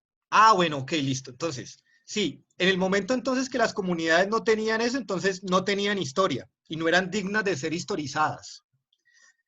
Entonces, eso quedó invisibilizado muchísimo tiempo. Más o menos desde la década de los 70 es que empieza todo el tema de la etnohistoria y empiezan a tenerse en cuenta otro tipo de fuentes como las fuentes orales para hacer la historia de esas comunidades. O para no hacer la historia ya está, sino para historizar, para dejar un registro de la historia de esas comunidades. Para documentarla. Es muy importante sobre esto. Es muy ¿Sí? importante, qué pena, profe, yo le comento una cosita, es muy importante sobre esto, que a finales de eso más o menos en la década de los 80, es muy importante el aporte que hacen los pensadores africanos a eso que usted está diciendo. Y es muy llamativo el trabajo que hace el profesor Yoro Fall, yo creo que lo comenté en alguna clase con ustedes, en una publicación, él hace en 1992 un trabajo bastante interesante donde elabora un concepto que se llama oralitura. La oralitura también implica unas lecturas del cuerpo, unas lecturas de la sonoridad, de los tambores, de la música, de la comida, de otro tipo de elementos con los que se puede leer la cultura, desde esas teorías de África, básicamente África Occidental, y que se trabajan para mostrar una nueva manera de entender la historia de los pueblos que no está regida solamente, como usted decía hace un rato, por la escritura. O sea, de la escritura para adelante no. Antes, cuando habían esos imperios ancestrales de África, ya había ahí una historia, ya había una historia que contar, unas memorias ancestrales que hacen parte de la identidad de esos pueblos. Entonces, el concepto es muy bonito que él trabaja, Yoro Fall. La profesora Selma Agüero en el Colegio de México también lo trabajaron bastante, pues esas teorías, incluso se pega con las teorías del sur, con esas teorías a propósito de lo que usted comentaba hace un rato también, de esas teorías feministas y todo este rollo, todos esos movimientos se hacen una mixtura para fortalecer ese tipo de nuevas narraciones, de contar una historia por otros medios. Profe, Sí, y además... Señora. Y además, con tan mala suerte que luego la historia no la escriben y no la cuentan son los españoles y nada menos que los cronistas de Indias. Y los cronistas de Indias eran puros frailes. Entonces ellos nos contaron la historia sesgada, total que tampoco es que sea muy tan cierto lo que ellos nos contaron acerca de lo que encontraron cuando llegaron a América. Claro, sí, totalmente cierto. Sí, y miren que ese tipo de, digamos, de propuestas epistemológicas de lo que hablaba Germán, eso no es solamente va en el orden, digamos, de querer saber la historia de los pueblos africanos, sino de hacerla presente. Es decir, eso tiene un presupuesto político además allí. Un presupuesto político en el sentido de que se está peleando con esa visión occidentalizada de que solamente son las normas que establece la ciencia de Occidente lo que es válido. Es el entendimiento, el acercamiento y la legitimidad de las otras culturas, de tratar de horizontalizar la relación entre unas culturas y otras. No es más válido mi conocimiento científico que el conocimiento ancestral, ni más cierto, como les decía yo a ustedes. Y digamos que uno de los objetivos que tendríamos que establecer nosotros, o ustedes como antropólogos, es la posibilidad de entrar en comunicación entre ese conocimiento y esas formas de la comunidad y ese conocimiento y esas formas de ustedes como cientistas y sujetos, digamos, a las leyes del conocimiento positivista y de la ciencia positivista. Ustedes han sido muy válidos en ese sentido. ¿Cómo, Alexandra? También como de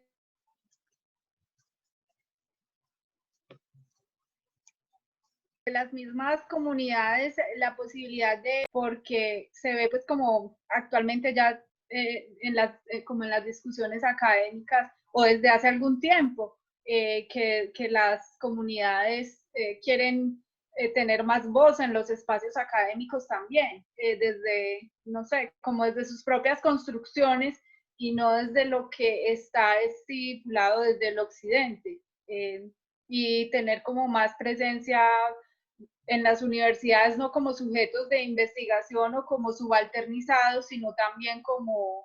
¿sí? como interlocutores válidos. Exacto. Sí, por supuesto. Y ese es un esfuerzo y es un ejercicio que tiene que estarse haciendo constantemente. Yo con la otra universidad estoy ahorita cuadrando una propuesta, se llama Preguntas por la Paz, y es justamente a partir de preguntas distribuidas en varios temas relacionados con paz, por ejemplo, paz, violencia y sociedad, paz y educación, paz, arte y cultura, paz y género, paz y biodiversidad, etcétera, etcétera. Establecer como una pregunta válida y que a partir de allí se hagan una serie de estudios y que todo ese acumulado redunde en unos encuentros académicos, o sea, unos encuentros que se harían en la universidad, pero que en las mesas se tengan en cuenta tanto, digamos, la visión que tiene la academia y de los especialistas, como la visión que tiene la sociedad civil en general, en el sentido de que la paz es un tema que atañe a todos y que todos tienen allí unos conocimientos, unas incertidumbres también alrededor de ello. O sea, la ciencia o la academia, digamos, ha fallado mucho en el sentido de que solamente ha legitimado lo que corresponde a sus formas. Solamente legitima la verdad académica, solamente legitima el artículo académico publicado en X o Y sitio, solamente legitima al PhD. Y esas son verdades que son válidas, pero son verdades limitadas, son verdades que se dan desde la teoría y desde el alejamiento que exige la observación de un fenómeno. Pero ¿dónde están o dónde está la verdad de los que están allí? La verdad de los que están experimentando, los que están viviendo, de los que han sido víctimas, los que han sido partícipes de los procesos. Esa es solo la otra parte de la verdad. Y muchísimas veces la academia se queda solamente en esta parte de la verdad. Y esa vaina ni siquiera se comparte muchas veces. Simplemente es en función de la adquisición de unos títulos o de la adquisición de unas exigencias, y eso se queda ahí guardado en artículos que nadie lee.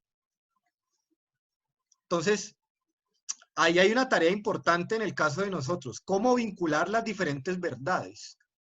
¿Cómo permitir que el conocimiento científico también adquiera el otro conocimiento o el otro saber? ¿O cómo entrar allí a volver científico eso que el otro tiene para decirnos?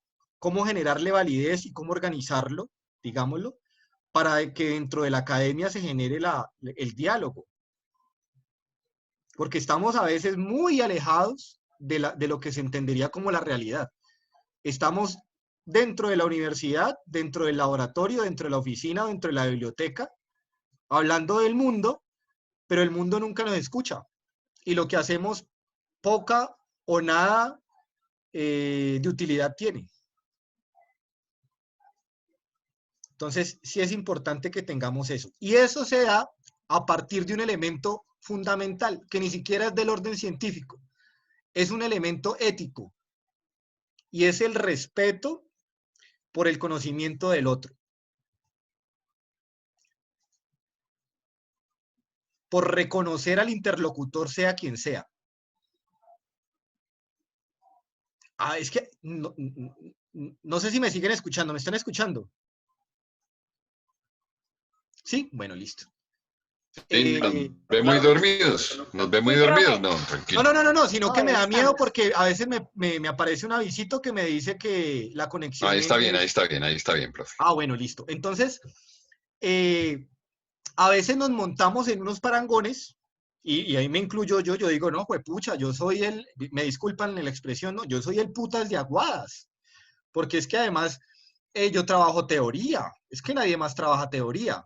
No, si yo trabajo teoría y nadie más, pues el reto mío es, bueno, ¿cómo traigo más gente para que se meta directamente al trabajo de los conceptos, al cuestionamiento de las corrientes, a la búsqueda de metodologías, al cuestionamiento de la metodología, a la formulación de verdades y a esta serie de cosas? Para yo sentarme con ustedes a decirles, venga, que es que usted sabe una cosa, yo sé otra, vamos a ver qué sale de acá. Y lo mismo con la gente de afuera. ¿Cómo desde el ejercicio académico nosotros hacemos un ejercicio que sea de utilidad para la comunidad? No simplemente para que yo pueda meter en la hoja de vida que escribí X o Y artículo, o para que me den trabajo en una universidad. ¿A mí de qué me sirve aquí empezar usted a hablarles de una cantidad de autores y decirles que es que yo he leído mucho, que leía XY, que leí etcétera, y que me publicaron, y hablarle con una cantidad a ustedes de palabras raras, y al final ustedes digan, pues ese man se ve que sabe porque habló mucho y no le entendimos nada, pero el man no tartamudeó, como que todo lo que dijo era convencido? Si no hay adquisición de conocimiento, si no hay entendimiento, si yo doy y no recibo a cambio, ahí no hay nada. Y nosotros como académicos a veces somos excesivamente soberbios. Y nunca permitan eso. No caigamos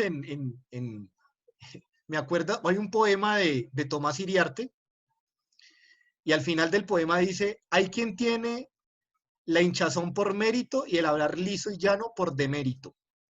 Entonces caemos en el juego de hablar con una cantidad de palabras rarísimas y nos escuchamos súper interesantes, súper intelectuales, pero al final nadie nos entiende nada. No, al contrario, entre más sepamos, compañeros, tenemos que hacer ese conocimiento y eso que sabemos más pulpito, que estemos en posibilidad de nosotros establecer diálogos productivos incluso con el señor que vende Bonais o que vende Vive 100. Porque es que ese conocimiento es para dejarlo allí, en la gente, no para que se quede con nosotros. ¿Sí? A mí me pasa, en estos días me senté a hablar con una señora que vende helados de cremelado. Estaba yo solo en el café, yo siempre voy a un café todos los días, de 5 a 7 de la noche. Allá tengo mi grupo de amigos, pero hay veces que voy solo y un día pasó la señora y yo le dije, venga, ¿usted quiere un cafecito? Venga, tome un café conmigo. Y hablemos, cuénteme de su vida, cuénteme de su realidad como paletera, como vendedora de helados. Y es hasta vergonzoso contarles que uno alcanza a sentir un poquito de pena. Ay, me van a ver bien hablando con esta señora ahí con el uniforme rojito y el carro de helados a un lado. Y luego me dio vergüenza por pensar eso. Yo dije, ¿cómo voy a sentir vergüenza de esta cuestión? Ahí también hay conocimiento, ahí también hay unas experiencias que son completamente útiles. Ahí están esos sujetos de estudio que nosotros trabajamos, compañeros. Y muchas veces nosotros nos damos cuenta que estamos muy equivocados, pero solamente cuando podemos hablar con ellos y nos damos cuenta de sus realidades y de sus sistemas de pensamiento, su lógica, su ordenamiento. Que hay cosas que nos parecen absurdas, pero resulta que cuando uno se va a ver cuáles son las causas de esos comportamientos, uno dice, no, esta gente tiene toda la razón.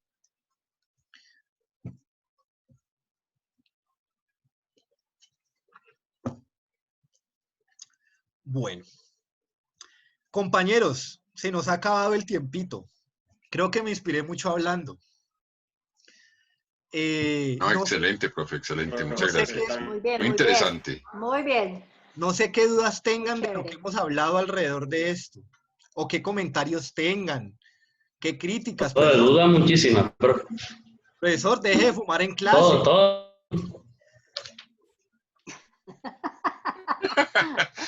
Ya le dieron su primer varillazo. Sí, se viene el humo del cigarro hasta acá y esa vaina. El humo del cigarrillo que me hace llorar. No, profe, que agradecerle mucho su clase, excelente, muy interesante con todo lo que nos planteó hoy. Abrió el debate de una manera muy, muy agradable. Todos veníamos como con temor del término etimología. Y bueno, pues creo que nos ha suavizado un poco la bienvenida suya y le quiero agradecer enormemente. Noté en sus comentarios en algunos casos que tenía como cosita contra los antropólogos, pero veo que es más antropólogo que historiador. Sí, yo siempre he dicho que los antropólogos son el enemigo y por una razón muy sencilla. Uno como historiador no levanta muchachas, pero por nada. Uno nomás levanta con el título. Ay, ¿usted qué es historiador? Ay, tan chévere. Pero cuando uno arranca a hablar, se aburren mares con uno. Porque uno habla de cosas muy aburridas. Los antropólogos, no, los antropólogos son enredadorcísimos. Entonces yo digo que los antropólogos son vendedores. Es encantador hablar con un antropólogo. Los antiguos culebreros. Sí, claro. Los antiguos culebreros. Hablar con un antropólogo es encantador. Sí, tienes toda la razón. Entonces, por eso yo los molesto mucho. Yo tuve un gran profesor en la maestría, él era antropólogo, y yo le decía en la cara, yo le decía, ustedes son vendedores de humo. Pero no, mentiras. Reconozco la validez, lo que les decía yo a ustedes, que admiro la posibilidad de ser mucho más sensibles, más flexibles, digamos, con el conocimiento y con lo metodológico. No tienen tantos problemas con esos egos, digamos, esos egos científicos, sino que, al contrario, tienen la facilidad del reconocimiento del otro. El hecho de trabajar con comunidades les permite a ustedes el entendimiento de unos procesos de conocimiento que van más allá de ese orden de la hipótesis, del orden de la tesis, del trabajo de grado y de la publicación. Y el trabajo de campo, además. Los antropólogos son unos tesos que van por allá a comer gusanos y a comer una cantidad de cosas locas con las comunidades, a dormir donde duermen, a vivir como viven. Y ese trabajo... A tomar chicha. Antropólogo que no toma chicha no es buen antropólogo. Bueno, imagínense, pues.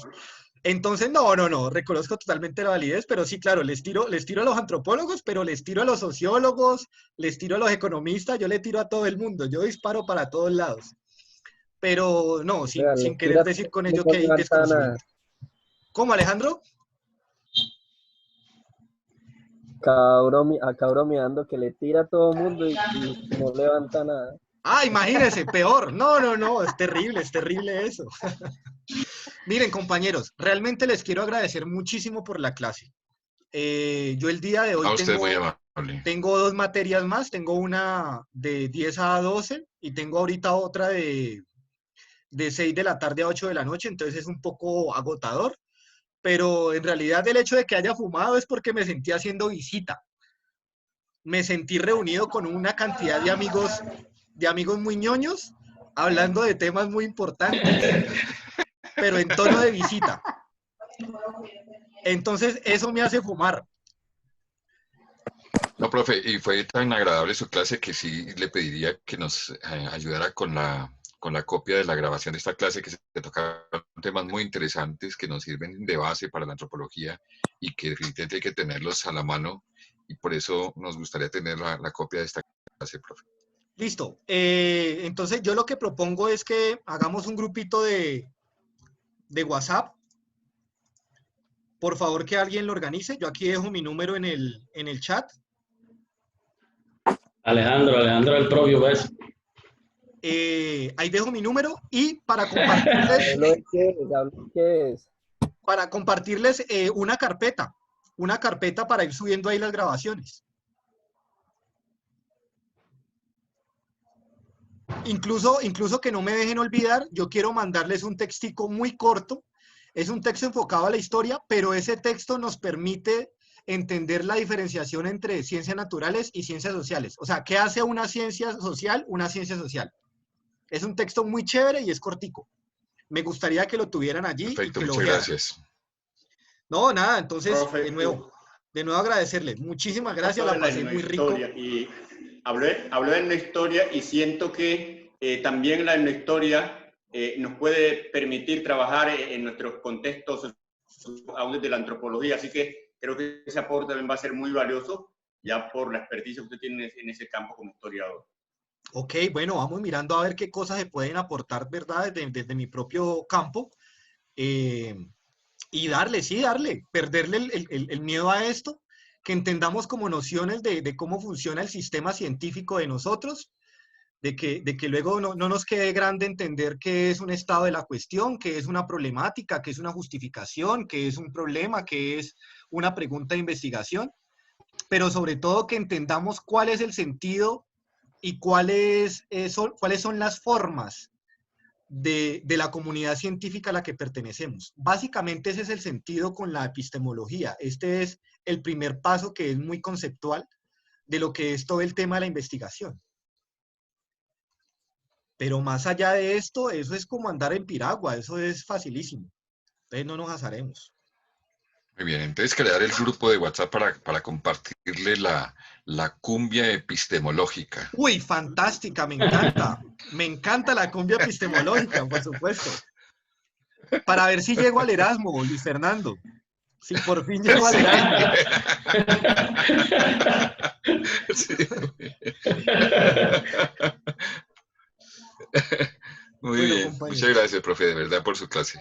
No, a ustedes, fue con mucho gusto y mucho placer. Que estén muy bien. Gracias, profe. Hasta luego. Hasta luego, compañeros. Muchas gracias a todos. Feliz noche, gracias. Chao, chao a todos. Hasta luego, feliz noche. Chao.